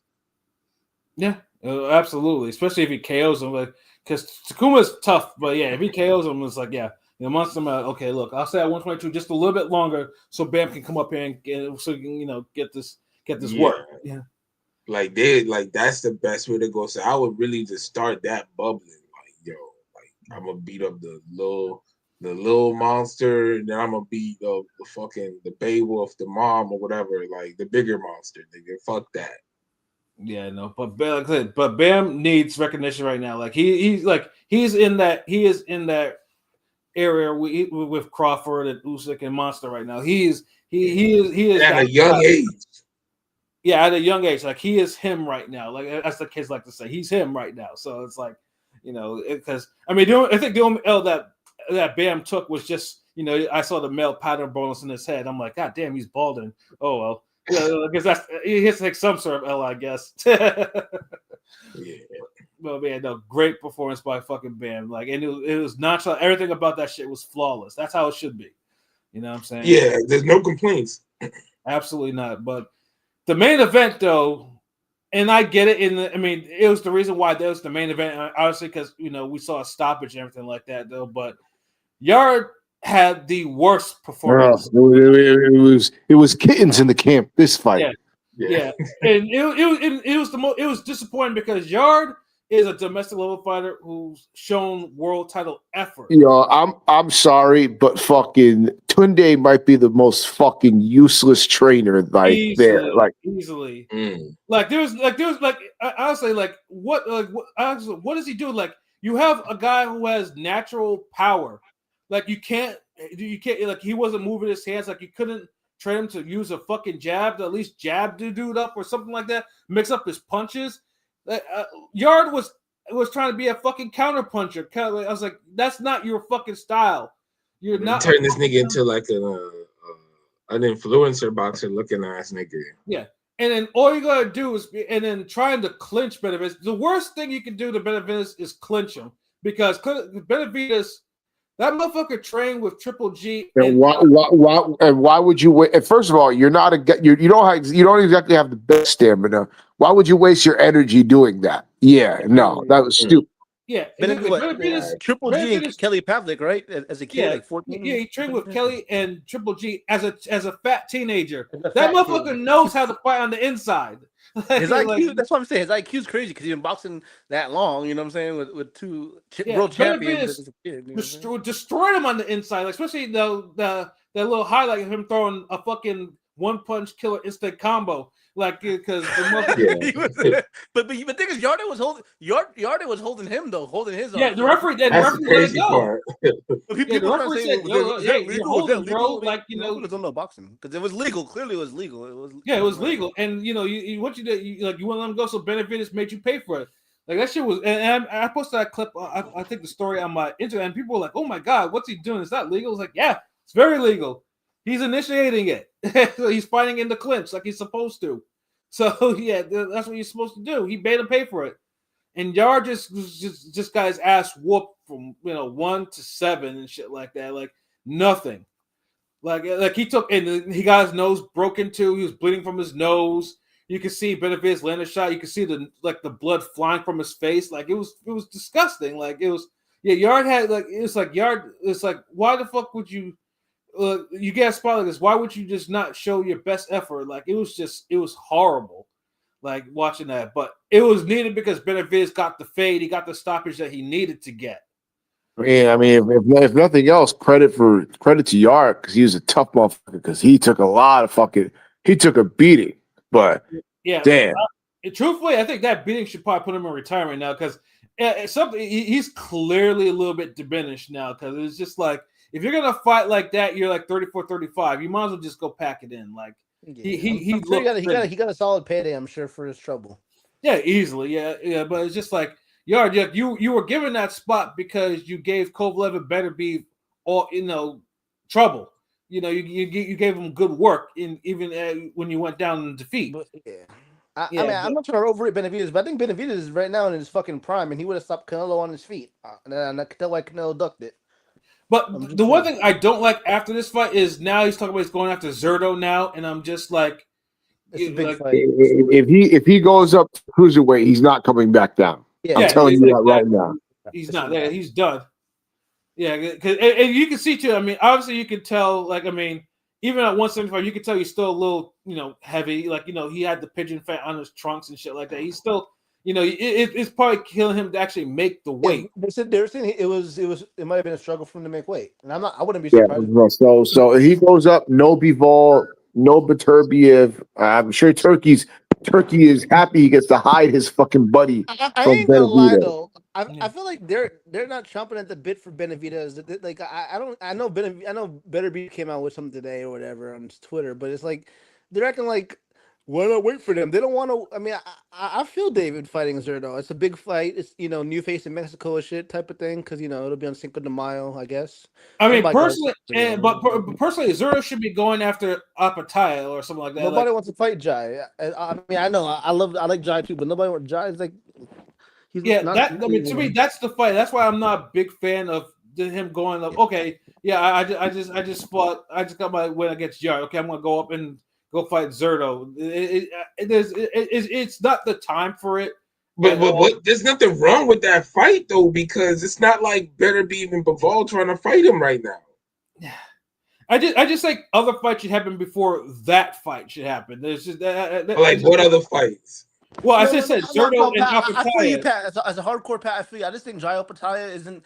I'm talking about Benavidez end, like not Zerto's end. Like, yeah, well, no, I'm thinking but on both ends. I'm not thinking just. I know, but I get Benavidez. I mean, he's got a point because we all thought that Opatai and Zerto were on a collision course, and then Benavidez comes in and throws a monkey wrench in that. Like, hey, nope, I'm here. Meanwhile, we wanted, Benavidez against the other Bs, Bivol, Beterbiev, and now it's like the fuck. Now he's not going to get those two if he goes up. It's never gonna. I honestly, I sounds crazy. I get it, but it's I'm just tired of all these motherfuckers hiding their buddies from David. Like it's honestly pissing me off. That's all it is. I know you'll see the comments. What King P said. If he goes to cruiserweight, there's a better chance he goes up to heavyweight than going back down to light heavyweight. If he actually goes, I'm just saying he's never going back down. But it's a better chance. By that time, Bivol and Beterbiev need to be moving up to cruiserweight. Yeah, I know. Beterbiev is definitely. I think Beterbiev has said he's going to fight a cruiserweight before he retires. So I mean, maybe we see them to a cruiserweight, but that's at least they could do for like everybody come waiting. Like David always got to get like the Constellation Prize fights. Yeah, that's what I'm saying. Well, David, so people are like, it's not his fault. Like, because a lot of these niggas, when they get ducked, they don't even give you that. David's at least giving you that. I don't blame him fighting Zeros. If he didn't, Canelo didn't give him the fight he wanted. It seems like Benavidez and the Russians don't really aren't willing to make the fight that fast. You know what I'm saying? Like Bivol, one of these Mexicans got to step up. Bivol arguably, I would say he ducked him, but he dropped. I know he had the back injury, but he dropped the belt all willy nilly. The WBC belt, he didn't care. He dropped that shit. So, but that's it. Since we always knew the third fight was going to happen, I just I don't care for the third. I always just looked at it like, neither one of these niggas should even think about Benavidez. Just get the third fight out the way. Yeah. And then, what do you expect them to do? I mean, fight Colin Smith or it's like fucking move up, fight. I don't mind that fight. That's an action fight. Yeah, but I'm saying I get. But the Zerto's a bigger fight though. Zerto's a bigger fight. It's a third weight division. You know what I'm saying? And so we should have got Colin Smith instead of fucking Yard this time. And I'd favor him over Zerto. I'd favor Cook Boy over Zerto. Who'd y'all favor in that fight? Zerto, Benavidez. I want to say Benavidez, but Zerto is looking his best ever at cruising. So. It's a good fight. It's a style. It might be a 50-50 fight if you think about it. Yeah. It is, but Zerto, doesn't have that type of. Benavidez still has his activity. Zerto is little bit. He fights even as big as he is. He still fights a little bit too conservative for my liking. He does fight a little conservative. I Yeah, mean, He does, but like he can let off shots, and he's more powerful than Benavidez. Like he punches harder. that's what I'm saying. Like now, we don't know. Like we might start getting to the point where Benavidez is reaching the limit of his power, or like of if he goes to cruiserweight. Because you see how like Zerto punches better now, and he throws more like cerebral, like more he's just more fluid. Benavidez was never a guy that had one punch power. It was more accumulation. But I feel like as a boxer, he might be able to survive. I mean, because he can box. Yeah, but see, this is the thing with Benavidez. I'm not that shit hard. I'm just saying that. And okay, at 168, Benavidez power might be an 8 out of 1 through 10. But that's at 168. Yeah. And that's off accumulation. Mm-hmm. You go to 175, that 8 is now a 7. And it's still accumulation. You go to cruiserweight, that 7 is now a 6. Mm-hmm. So you see what I'm saying here? Like, he got that type of power where, like, but you see for Zerto seemed to be like punching harder going up. Yeah. You know, different body frames. Zerto always seemed like a guy who could just be heavier than what he was. Whereas Benavidez looked like a guy who he could be lighter than what he is. Yeah, I mean Zerto should be a full-blown heavyweight. Like, you know, yeah, Zerto honestly could very well end up being a heavyweight. And nobody will blame him. Mm-hmm. But Benavidez, all this shit about him and Usyk, like I don't see Benavidez as a heavyweight.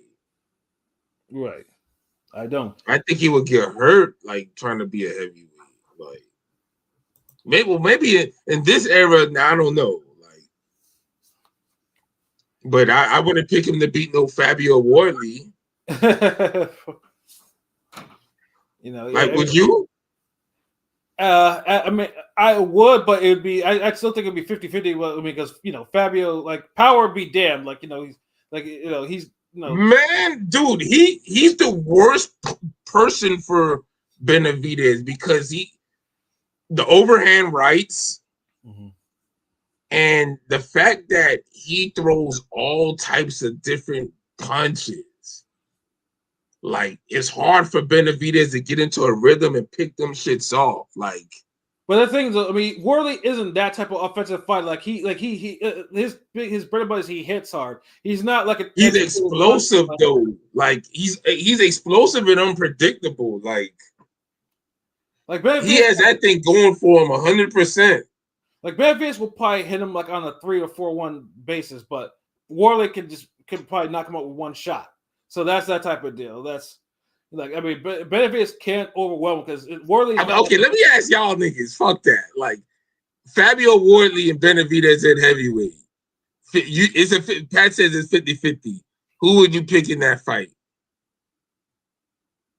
I mean, right now I'm I'm not a Fabio truther, but I mean, you got to go with the proven heavyweight. Like, I don't know. I can't see things going well for David at heavyweight.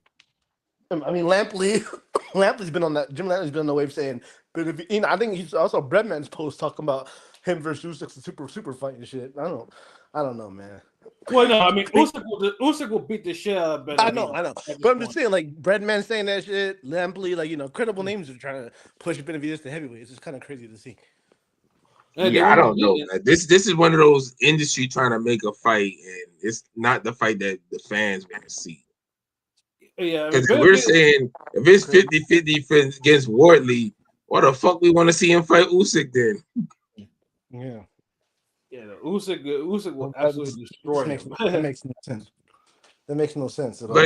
Like Benavidez would have to jump to heavyweight and beat the shit out of Kabayel before I start even mentioning Usyk and Wardley. All right, let me who wins. Actually, I think Benavidez would beat a guy like Pulev. To be honest, I think Benavidez would beat a Pulev who's a WBA. Yeah, I mean, There's some guys out there he could manage a win, but yeah. Pulev, is that saying much right now, nigga? 2025? Pulev got the fake WBA belt. I'm just saying, so it's a somewhat a credible name. I'm just saying. Yeah, I mean, I get it, but still. So who would you favor? Deontay? I know it sounds crazy even asking this. Deontay Wilder or David Benavidez? David Benavidez. You guys would pick Benavidez or Wilder, bro? Damn, that's crazy. I would pick David. Dude, if David Benavidez and Wilder was a spar right now on my front lawn, I'm picking David Benavidez. Like, I don't. Is that weird for saying that? Like, no, that's why I asked. I thought something was crazy, but y'all niggas saying Benavidez. I mean, so.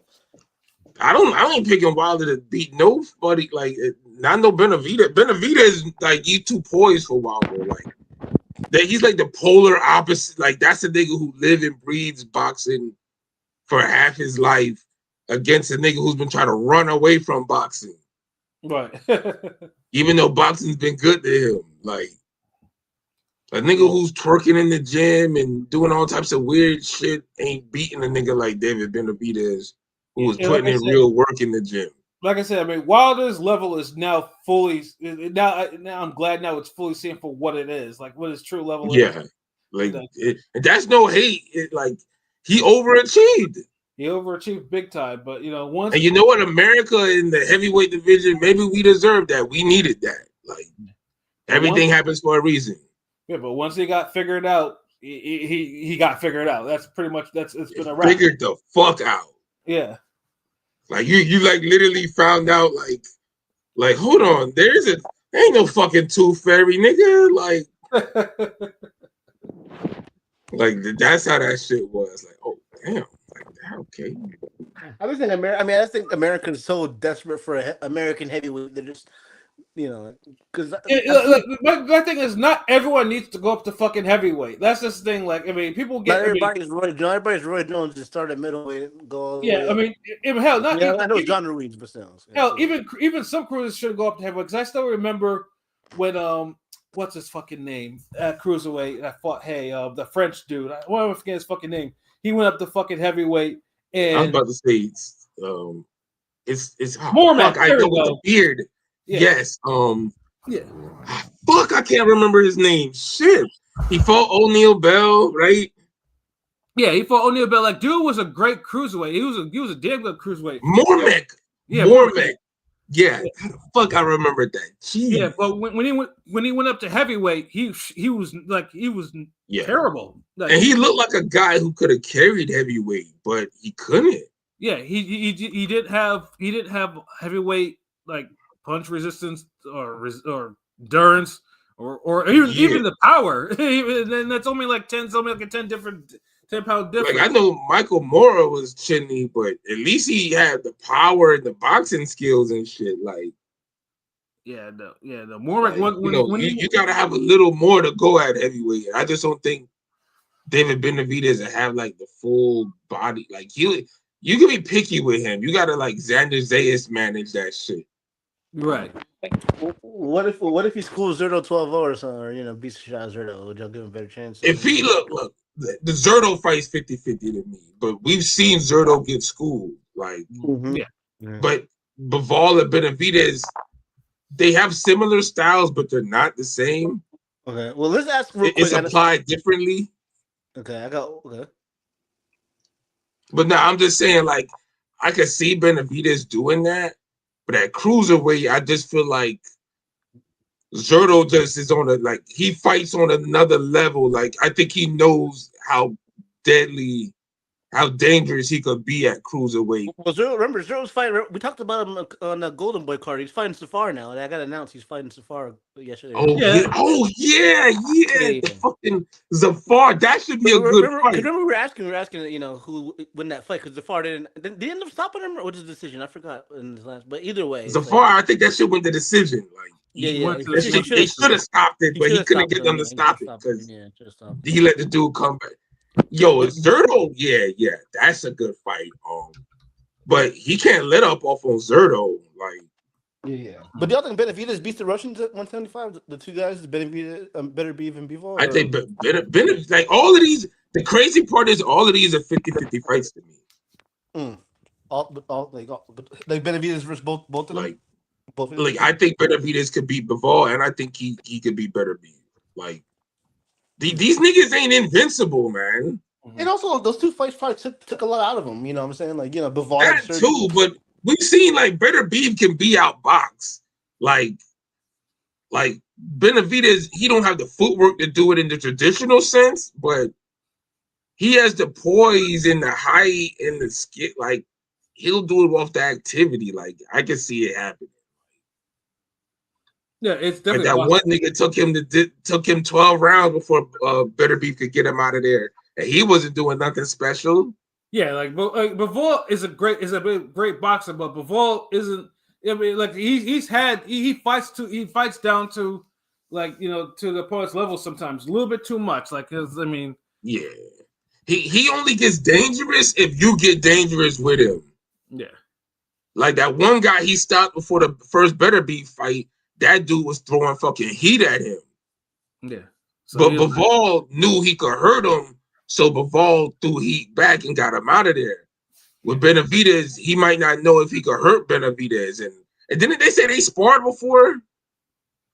I think so. I've heard Benavidez say, I think, in an interview, and he said it like, and the way he spoke of such confidence. They've sparred together. Benavidez sounded like he gave Bivol that work. Supposedly somebody got dropped by a jab. I forgot who was who, but between Bivol and Benavidez. The way Benavidez sounded. Probably Bivol. Yeah, like Benavidez sound like he got the better of it, and I don't care. Like sparring is still fighting to me. It's still sparring. If you could get hurt doing it, it's real.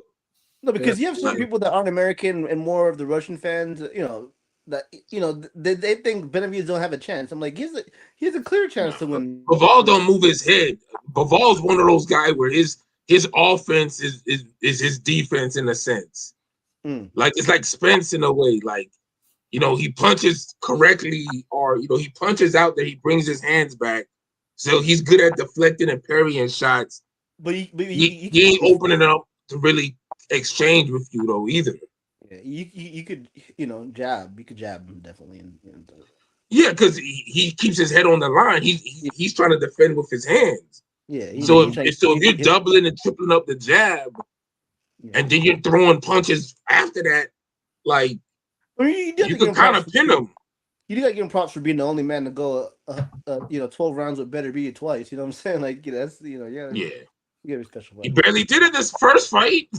Yeah, but the problem was Bivol, and I said before because it's 175. Bivol got injuries from fucking around with Better Beef twice, so that's the reason why he's on the shelf. It wasn't like it take the toll. Like it still go back to what I said with light heavyweights. Like you got real hitters at light heavyweight. So when you lucky if you get 2 fights from these niggas in 1 year. Yeah. Like they put a toll on each other at that division more than any other division to me. Probably with heavyweight. Yeah, like Bivol all of a sudden it's like, okay, I had to get surgery on this, that. Because Better Beef hit him and Better Beef taxed him. So that's the thing. It was Bivol won the second fight, but he still got hit. It just he got hit less, only more because of his offense. He wasn't only getting hit like square in the face; he's getting clubbed in the back of the head, hit on the shoulder. You know how Beterbiev is. Arms, all of that shit. He gonna hit you everywhere. He don't give a fuck. Yeah, but and you can't let Better Beef. You can't let him hit you regardless. Anywhere, and that's the thing with Better Beef. Like a guy like Bitter Beef is a guy you don't want him hitting or touching you at all. Same thing with Holyfield. Guys who, when they relish on just beating the shit out of you and just they don't have to have a clean shot, those are guys you want to be dodging clean, slipping clean, footwork, keeping range, distance, because there's like their punches weigh on you. So Bivol's not a guy who's slick. He's not moving his head. He's not punching out the counter. Like he has to punch more, so he's throwing more of himself out there to keep Better Beef from overpowering him, and that takes a toll. Like Better Beef could fight at 90% and be competitive and maybe beat Bivol, but Bivol always has to be 105%. Yeah. He does. Bivol cannot beat Better Beef unless he's 100% or more. Because we seen that 100% the first time that shit ain't work. Yeah. It's the principle of you got to be perfect 12 rounds. I just got to be perfect for 1 round. Yeah, and don't get me wrong, Better Beef still has to put in work, but it just the type of fighter is like his type of putting in work. He don't have to be 100% to be maximum effective. Like, I mean, not maximum, of course, to be maximum effective, but to be effective. Like, yeah, to be effective. Yeah, like he can have Better Beef can have an off night and still beat the shit out of you. Mm-hmm. Bivol can have an off night and he might get Joe Smith out the end of a round. He gonna have a bad night and stink up the joint. Yeah, stink up the joint or almost get knocked out or have that fight he had with that Craig Richards, yeah, and yeah. So that's the difference. Like, there's levels and there's styles, and both come at play. But what else we got to talk about? I'm just looking at the time. I mean, like I said, I mean, there's not really. I mean, other than just minor things, rest in peace to Vanes Martirosyan. R.I.P. for sure. Yeah, R.I.P. Yeah, because like I said, dude is kind of forgotten in that 154 era, like the early 154 era. I mean, dude gave everyone tough fights. Didn't he drop Boo Boo? He dropped Andre. Yeah, he dropped Andre. Gave Laura a hell of a fight. He gave Laura 2 hard fights. I think he beat Mel too. Like that was another really close fight. That was Mel when Mel was a boxer, but for the most part, like honestly, that was a closer fight for Mel than the damn first fucking Tony Harrison fight. Yeah, well, because I remember most people. I mean, I thought Vanes won the fight. Like it was a like close that could have gone either way, honestly. Yeah, that was Mel's get out of jail PBC card. We'll give you that one. So when that Tony Harrison fight came up, they was like, nah, they were like, good. Close enough. We're like, you gotta close. They had to wait to get the second one in that first. I don't think Charlo lost that fight, but it was definitely razor thin. I mean, I thought he did, but it was like it was close. Like it was. It felt like a draw. It felt like a draw to me. It felt very draw. I can see that too. Like, yeah, it could have been a draw, but I thought he did edge it out against Charlo. I remember he was the first person to really beat the shit out of Ishe Smith too. Like he really beat the shit out of him. He was a really good fighter. But unfortunately, politics and something that Don King kind of brought into his career, of course, with the Triple G fight, and that Triple G fight is one of those brutal Triple G knockouts. Like it was just like, it ended up being his last fight. It was like a severance package. Yeah, because I think HBO's gonna give him like 400,000, and then and Vanes was like, his wife was like, don't watch this fight, and Triple G brutalized that guy, and Vanes is tough too, but damn, he only got 400,000 for that, and that was on late notice. Yeah. Damn, they didn't even give him the $500,000. Like, then he ended up getting more than fucking Rosado, ain't it? But then he was signed to Don King, so who knows how much money he got from that 400,000? You did, yeah, that's true. But it was a shame to Vanes though, because when you signed to Don King, Don King ties you into litigation hell, so it's like he was basically on the shelf, and then unfortunately he had like skin cancer and 2-year battle. So yeah, it's sad too, because that dude. He was like basically he just needed a break. He any other time he probably could have been a champion, but he just happened to kind of face some of the best when they're like in their prime forms. So definitely had to go mention him though. Definitely rest in peace to Vanes. And then fucking Matthias popping dirty for Oscar. Oh my god damn! Come on. Gabriel, what are we doing? Yeah, no, and I mean, funny thing is too is like when that Puello fight, like he was tired, he was gassed. So that's why I'm thinking it's like if he Fucking was Mitch. Osprey, like he must have been on that team move. I knew version it of was the reason why I Osprey. never liked Matthias. I knew it. I'm just kidding. Mid-tiers. Yeah, I know you didn't. Probably never liked Matthias. No, I mean, I saw the and it makes you question the Maxiv Dishnoff fight. It's like, I know that was a long time ago, but you killed a man. I'm just saying, hopefully you weren't on no shit, because that just makes and that's what I was thinking. I'm like, oh boy, and this is the guy that killed the man. Now he was on PEDs. Yeah, that's not going to sit well. That's my Yeah, one but thing with PDs. I mean, I don't mind watching basketball, baseball, football. These niggas on roids, but in combat sports, you're punching them, you can kill a man with. Yeah, but the thing with Matthias though is like even the fights like that he like the Paro fight or whatever, like I mean if he was on it, like clearly he's not on a good because like I say he still got his head beat in those losses. He should stepped on. Stepped on after it. Yeah, he got that. He does a lot. I mean, like the first 6 does, rounds, he be going crazy. Though. I mean, Osprey. the first 4 or 5 rounds, he's a different monster in those first early rounds. Yeah, because Not really. The first couple of rounds is when niggas be looking their best. Not the first one, but like about after round 2 to 6 or 7. The Matias looks like a beast from rounds 3 to 7. Mm-hmm. But I'll give you even maybe the 8th round, but then after that he gets kind of ordinary. Yeah, he gets ordinary. Yeah. Yeah, so it just sucks because I mean now of course they're gonna open the B sample and most likely he's gonna test positive there and then So what you're saying? So what you're saying, LB, is that he is the mid-round juggernaut. He can't. He basically just from 3 to 7, he's gonna come forward and he's unstoppable, and then afterwards he just tails off. Yeah, but you'll look great the first couple of rounds when he's warming up. Mm-hmm. Because there's dudes who look the best they've ever looked them first 2 rounds, but then like once he gets there, it's like damn, that 3rd, 4th, 5th, 6th, 7th. Then right in the 8th round, somehow, like the clock strikes midnight and Cinderella's Bentley starts turning into a fucking Hyundai. The Spreewells turning the damn training wheels.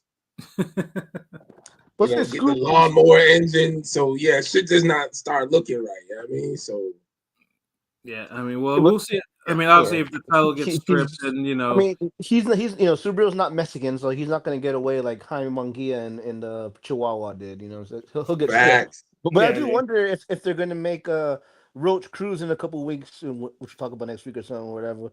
I wonder if they're gonna make that for a title because it's for WBC interim. I mean, I don't think it's gonna be. I don't think it's gonna be elevated immediately. But once they do the findings, and if the B sample comes back positive, yeah, then whoever won that is gonna be elevated. But I don't think it's gonna be that quickly. First won his belt back because he's gonna be right to get his belt. Well, supposedly they're gonna do Dalton versus Puello now or something, but you know how it's gonna go. Roach and Cruz is a bigger fight, and it's a Mexican. I'm just saying. They're gonna get. Yeah, but the WBC has to do it so they don't get sued because people have got. I was gonna say Dalton Smith's got to get his opportunity if we don't give a fuck about Dalton Smith. Yeah. And Puello has to get his belt back somehow because else the WBC will get sued. Like Puello has because he popped dirty and it was before that fight, so it's like you got to. Yeah, ironically, it's kind of ironic because Puello himself, popped dirty. Yeah, I mean, but there's a difference between popping dirty for a fertility drug, which dude handed over his medical records. He was him and his wife were trying to have a baby, and he also got a kid after that shortly. Exactly. So there was a medical reason he just fucked up not get the exemption, But whereas Ostarine it's not legal. It's if you're on it, you're unless you have cancer or something like that, you shouldn't be on Osprey. So it's like, there's a big difference. And Matthias, and this is where Matthias he fucked up because he's gonna get suspended and all that. Like he's okay. The same thing you just explained was basically what Hannah Gabriel's came back on that dude's live and said what happened with the whole Shields thing, but it was just her pet was pregnant and was giving birth. The doctor told her that it could get off on her, whenever, and she did all the paperwork, submitted all that shit, and they ignored it. Wasn't that Guinea Fucks or somebody? Guinea Futches or something? Or was that Hannah? I remember hearing that with a couple chicks. No, it's Hannah Gabriel. Oh, And again, Okay. Yeah, like I mean, and she was actually supposed to get a rematch, but they used that against her. So it was a lot of because she was tearing up when she was saying all this shit. Like, yeah, that one was it was a fucked up. she got a raw deal. It was a fucked up situation, and it was just one of those weird shits. But it's just like you couldn't do it. Whereas, I mean, Puello, he still got punished for that too. But at least, like I said, though, he wasn't hiding nothing. He was like, okay, yep, I was supposed to, me and my wife were trying to have a baby, so bam, and he had a baby. So it is what it is. He used it for what he was supposed to use it for. And Karma's like, yeah, that sounds like a crock of shit. You must be talking about the Hannah Gabriel shit. I mean, I watched it live. I seen it. I'm just repeating what she said, basically. Like, yeah, I mean, it is wild because of just the nature. But she stuck to the story the whole time, but she went into like detail, like because she basically said like she asked the people who was testing her. They even told her like, yeah, it's possible that it could get on you, and this is something we test for. Like. Sound like she just got a raw deal. I mean, it's boxing. Somebody getting fucked over in boxing isn't like a big surprise for me. Yeah, that's also true. Like boxing. It don't have to be nobody's fault too. It's just like, it's boxing. Yeah, it's boxing. It just I feel like she could have been like she needed to say all that shit like a lot sooner. Like to just randomly come out and say it. It was just kind of like, wow, like, damn. Like it's a wild story. And that's probably the reason why Clarissa was like, yeah, okay, I don't believe that shit for a second. But she got the money to influence shit and to the favors. And you already know if like you're the person, like, so, but yeah, she explained all that shit. So, it is what it is. It's like, that's kind of like with Herrera when he got a fucking, he got robbed against Swift and fucking what's his name? That Benavidez. All in the same year. Yeah. And some niggas just have a tough break. Like, yeah, it's messed up too, but it's like, yeah, I mean, it's just another it's just another chapter of PED getting into boxing for better or for worse. Yeah. It's a mess though, but yeah, Matias, unfortunately, if that B sample comes back, and yeah, he's definitely gonna be sat down for a little bit. Yeah, but other than that, I don't think there's anything else that we need to before we go, LB, tell us about your pro box experience before we get up out of here. Okay, yeah, pro box joint. I felt like it was a good card. Like if I was to say, like out of all the boxing cards I've ever been to, like you gotta go back like past 10 years. Like it was probably the most action-packed card I've ever been to from top to bottom. Like word, there was no bad fight. Like maybe the Benjamin and Powell money fight. Oh yeah, they were cut. Yeah, they were cut. They were on their, they were on. Yeah. But that wasn't even a bad fight. That was just a fight where neither guy wanted to go the extra mile and sell out a little. It felt like neither committed. Yeah. So you had a lot of half step and half punching, but one guy clearly won or did a little more. But it's like nobody truly, because I feel like if somebody would have sold out, we would have really got a fight. Facts. But somebody would have to respond, but everybody just kept hovering around 90%. Somebody will go to 92, then another nigga go to 91, then one person go 93, and that's what it kind of stayed at. Like, neither one just, it's like Tekken bowling. No one just let it go all the way up to strike. You know what I mean? Like, right. Like, nigga, just hold the button all the way, bow, you got it, nigga, like, boom. So, but the Claudio Barrero fight and the Jason Velez fight was damn good. Yeah. That was a great opener. Like, them niggas was stomping, and then dude just kept going. A lot of good body punching. Scarborough Junior, yeah, Scarborough Nation, yeah, salute them. Yeah, Like that was a nice hell fucking of a knockout. performance. Like, Yeah. yeah, Yeah. definitely. Like that, Yeah, he's somebody to look out for. Like, Yeah, that's someone we're gonna hopefully try to contact for, try to get him on there for like an interview or something like that. That's one of them. Yeah. But yeah, he got a bright future. Just the whole explosiveness and like that shit. Did Scarborough was get the crazy. KO? I might have missed that one. Did he Yes. get the KO? Oh, he got a KO. Yeah. Yeah, he's he exciting had to like the watch. highlight of the No. night to me. Because I've seen a couple fights where he's like he was kind of tested, so that's dope. That's cool when he got the KO. Oh no, Yeah. he knocked him the fuck out. He got him out. And the dude is probably undefeated too. Like, Yeah. like to give you like at the fight, like that was the fight that got everybody in the arena, everybody in the auditorium kind of like anticipating like the energy change when that fight, because I'm even hearing the crowd, and it felt like Superman when he got his powers. Like I don't know if he's a hometown guy, but I know he gets every time he fights, the crowd gets into his shit. He must try. Yeah.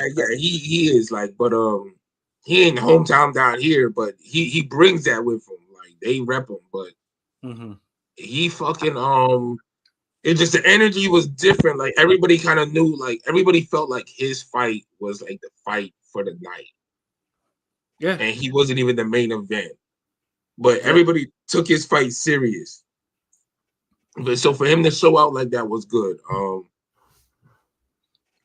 Who else? The co-main was good, and that was like a late replacement. The Erdenbach, yeah. Erdenbach, yeah, and Montoya. Mm-hmm. That was a good fucking fight, man. Oh, the Mongolian mole, right? That's the Mongolian mole, the Asian. Yeah, the Mongolian cat. Yeah. They were fucking throwing. He was landing some crazy hooks on dude, but then other dude, Montoya, was walking him down with 1-2s and crazy body shots, like action packed, like. Yeah, I thought Mongolian won, but that was a good test for him, though. That was a really good test. Nah, he won. He won. He won the fight. Yeah, it was clear enough, but it was one of those action-packed, clear fights. Like, yeah. Like he earned that fucking fight. There was nothing easy about it. Like, it seemed like a good fight to watch. Like dude, watching it on TV, it seemed like a good fight to be at. I could just tell it was very. You feeling them? Yeah, But the fucking main event was like, because I didn't think the main event was going to be as good as it was. I mean, I actually thought it should have been a stoppage, but it was still pretty good. The main event was good. Like honestly, I didn't even feel like it needed to be a stoppage. Because that's when the Boots best wins, right? Villa. Yeah. But Villa was fighting his ass off because Vernon was like, he was throwing motivated 1-2s. Like he was fighting like a Jorge Linares, Amir Khan, Freddie Roach. He definitely earned that shit. He was throwing heat from the bell, just wham, like just 1-1-2s, like double up, triple up the jab, like. When you say like box aggressive or box assertive, that's what I want to see. Like somebody who's sticking and moving, but they really throwing heat. Mm-hmm. But Villa like was first getting tagged up, but then he started fucking kind of like able to like work his way in and start winging shots and going to the body. And he started really like putting pressure on dude, and they was going at it. He got dropped late in the fight, but it was a good fucking shot. And that was just the whole card was good. Like I said, if the Benjamin Powell fight was probably the least entertaining fight, and that wasn't even a bad fight. There's certain fights where that would look like Aaron Pryor, Arguello compared to, you know what I mean? Like, so compare that to fucking Easter Bartholomew and nigga, come on. Yeah, no. Because at least they was flowing like, and what's his name? Powell picked it up toward the end, but it just no one sold out. That's it, man. But still a good fight. but yeah, great card. Honestly, like great. Like Pro Box is on to something. Like if they could keep up with these cards, they actually got to start taking themselves more seriously as growing, because I think they're getting bigger than they anticipated faster. If that makes sense. Yeah. Like I even overheard somebody like walk into the arena, because I be to myself, I be hearing all the combos like Professor X with Cerebro and shit, my nigga. And I overheard somebody was like explaining to him, like to somebody else, they're walking up there and they're like, yeah, Pro Box is good. Like they hold it down, like with all the up and coming guys and some of the past title challengers or former challengers. Like he was going in detail. I'm like, damn, nigga, like, where's your podcast? Like, and he was like, yeah, like a lot of their fights are good action fights. Like you may not know the guys on there, but you're gonna get a good solid a night of action. And yeah, he was right. Like he's right. Like, you know, even the fucking the what's his name? The dude who we had on here. Oh fuck, I'm failing. What's his name? I know the main guy Gary. Dreamland. His loss on there was like probably the lowest level, least entertaining fight I've seen on like pro. Like there's not a lot of you could pinpoint the least entertaining Pro Box fights because there's not a lot of them. Where all the time we be bitching and moaning about some of these matchroom cards, nigga. All these fucking Queensberry cards. No. Yeah. Well, I mean, he lost. Well, he lost recently. Not recently, but he lost his last fight, Karma. Oh, okay. Yeah. To get to Gassiev. I mean, I don't think he's fought since that Gassiev stoppage. Yeah. So yeah, but Pro Box is definitely onto something, and I know they are trying to grow because, like I said, I think I mentioned offline that I know they're saying in 2026 they're going to actually have a show in Connecticut, which is like, okay, finally a fucking show in my fucking area, and then and they're holding another Pro Box card. I mean, obviously there's one on Friday, and then next month in LB's area too. That Cardenas is fighting on that one, who took Monster to an unexpected limit before losing. And their fight of the year, that was throwing. But we might be in the house again. We might pop up. I mean, Pro Box is definitely. I know Angelo Leo next year is gonna be this next title defense is gonna be on Pro Box. So yeah, Pro Box is they're definitely growing. And like I said, you need a platform that at least caters to not just like the stars, but one where you could actually see the building up of some fighters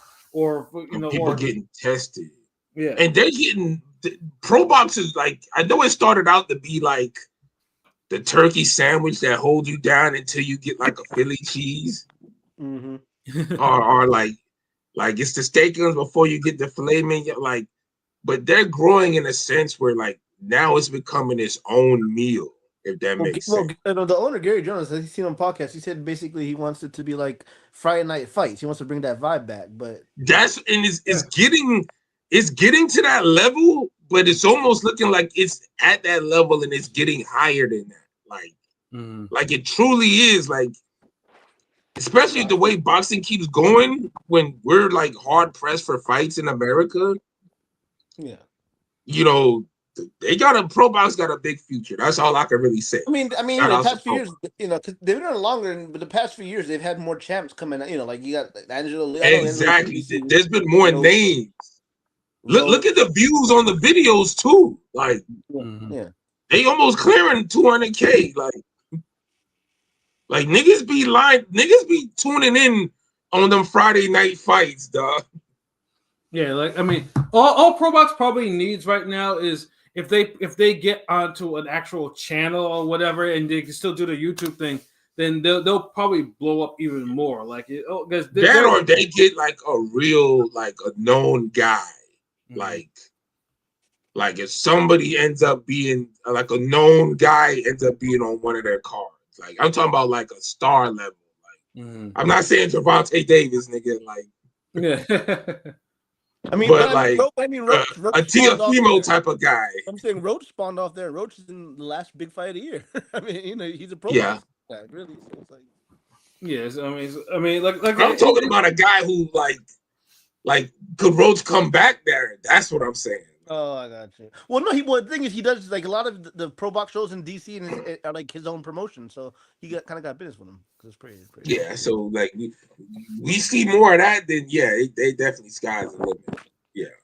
Yeah, but yeah, like I said, I mean, I definitely want to go to a Pro Box card. Like, you know, like I said, hopefully they do come to Connecticut, like they said, and go, because I know they said they were going to play a show in Mohegan. Like, I will be there for sure. Like, I will absolutely be there. So, yeah, thumbs up to Pro Box. Like I said, they're holding it down at least on the level of boxing where it needs the most attention. Like, you have to know, build up who's tomorrow's champions or contenders and stuff like that.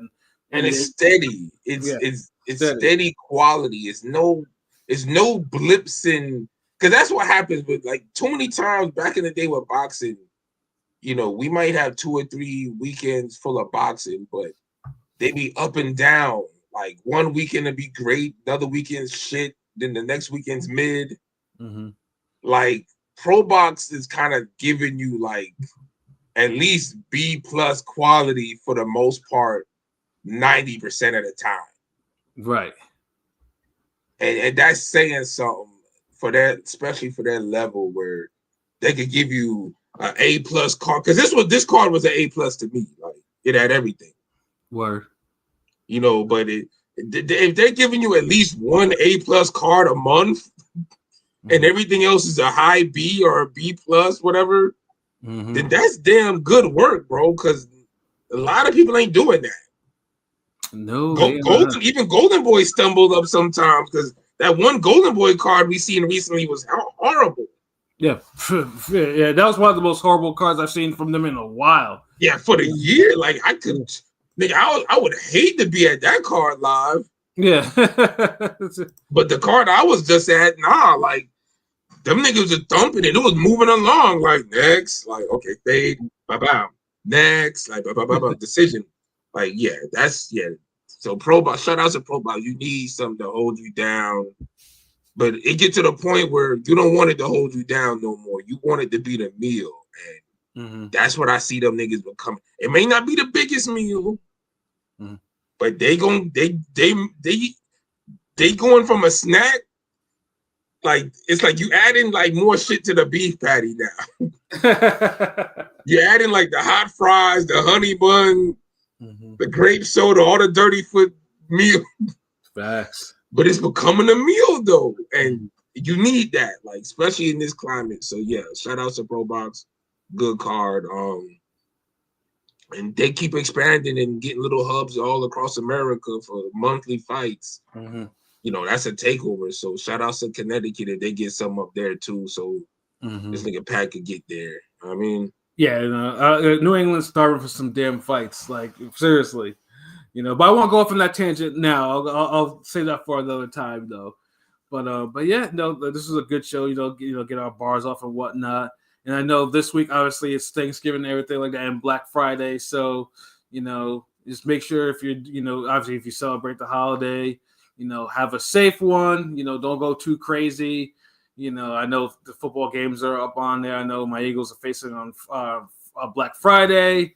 Rome has been sending me, aggravated me with some of the shit he's been sending me in the inbox, in my IG inbox. Because it's that time. Because it's his Bears are facing. Yeah, we talked that shit up like months ago. Yeah. I'm good. Yeah, so I mean, I can't talk shit right now because of what happened with the Eagles on Sunday, but shit happened. Y'all lost to the Cowboys. Yeah, we did. So. Oh. Yeah. Wait, that's an upset, ain't it? Like, shout out my pops. He's at the game and shit. He's a Cowboys fan, so. Oh, it was. He was at the. Shout out to pilot OG senior pilot. Yeah, no, yeah, it was a very unfortunate upset, and it was a second. But wait, hold on, where's that nigga Heen in the comments? Yeah, no, yeah. What Deontay Smith or what's his name? Like, yeah, well, I mean, Deontay Jones. Well, but the thing is, though, the Cowboys are not playoff bound. Like they're 5-5-1, so they have. Oh god damn! Yeah, so yeah, they you know, What the fuck is the one? Well, they had a 40-40 tie, which is unheard of in football. Like That's why I asked you, because I'm like, nigga, what the? I was like, hold on, did this nigga give me a boxing record or a football record? This nigga said that's 5-5-1. Yeah. 5-5-1 is their record. They have 5 wins, 5 losses, 1 tie. Well, not draw, it's tie. Yeah, the tie is what got me because I've never heard that in my life. Yeah, it happens in football. Like if it goes to if they because they have football, nigga, soccer. I ain't never heard that shit in no NFL. Damn. Yeah, it happens, but when it's a 40-40 tie, then the Cowboys got roasted for that one. But like I said, it's they've up and down year like a motherfucker then. But yeah, no, it's that's why I've been quiet. Shit! That's why. This nigga tame as fuck. I ain't even realize that this nigga been well behaved. Like, yeah, so the Bears might get y'all niggas. Okay, like that was a very nasty loss. So it was, damn, this nigga ain't. Bro, I can't believe this nigga ain't in the comments talking shit. Like, wow. Well, I mean, we've already beaten the Cowboys this season, so it's like it's 1-1. It happens. It's a divisional game. Shit happens.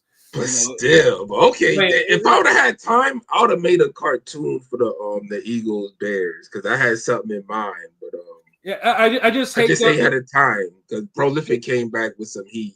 Yeah, I just hate that it just happened before the fucking Bears game. So Roman's been sending me shit about that. So it's like, yeah, it's like, oh shit, oh man, like yeah. I can't wait to hear the shit talking y'all niggas. I'm probably gonna hear both y'all voices during that day. Like, There's gonna be some shit talking for sure on Friday. For fucking there's gonna be some shit for sure. No. But But other than that, y'all have a safe holiday. Eat, drink, take advantage of some sales, stay out of trouble, all that shit. And then we'll definitely be back Monday to preview the Cruise Roach card. Because that's they have 4 fights on there that also that should be really that should be on point too. So yeah, looking forward to that as well. Although paying $79.99 for it or whatever, it's not that type of card, but hold on, the Roach card ain't worth it. It's not $79. Absolutely no. I would. It's not $79 card, bro. I mean, Cruz Roach, Johnny Big Laura, Fulton Foster. It's not $79. I would. Jane Mosley Jr.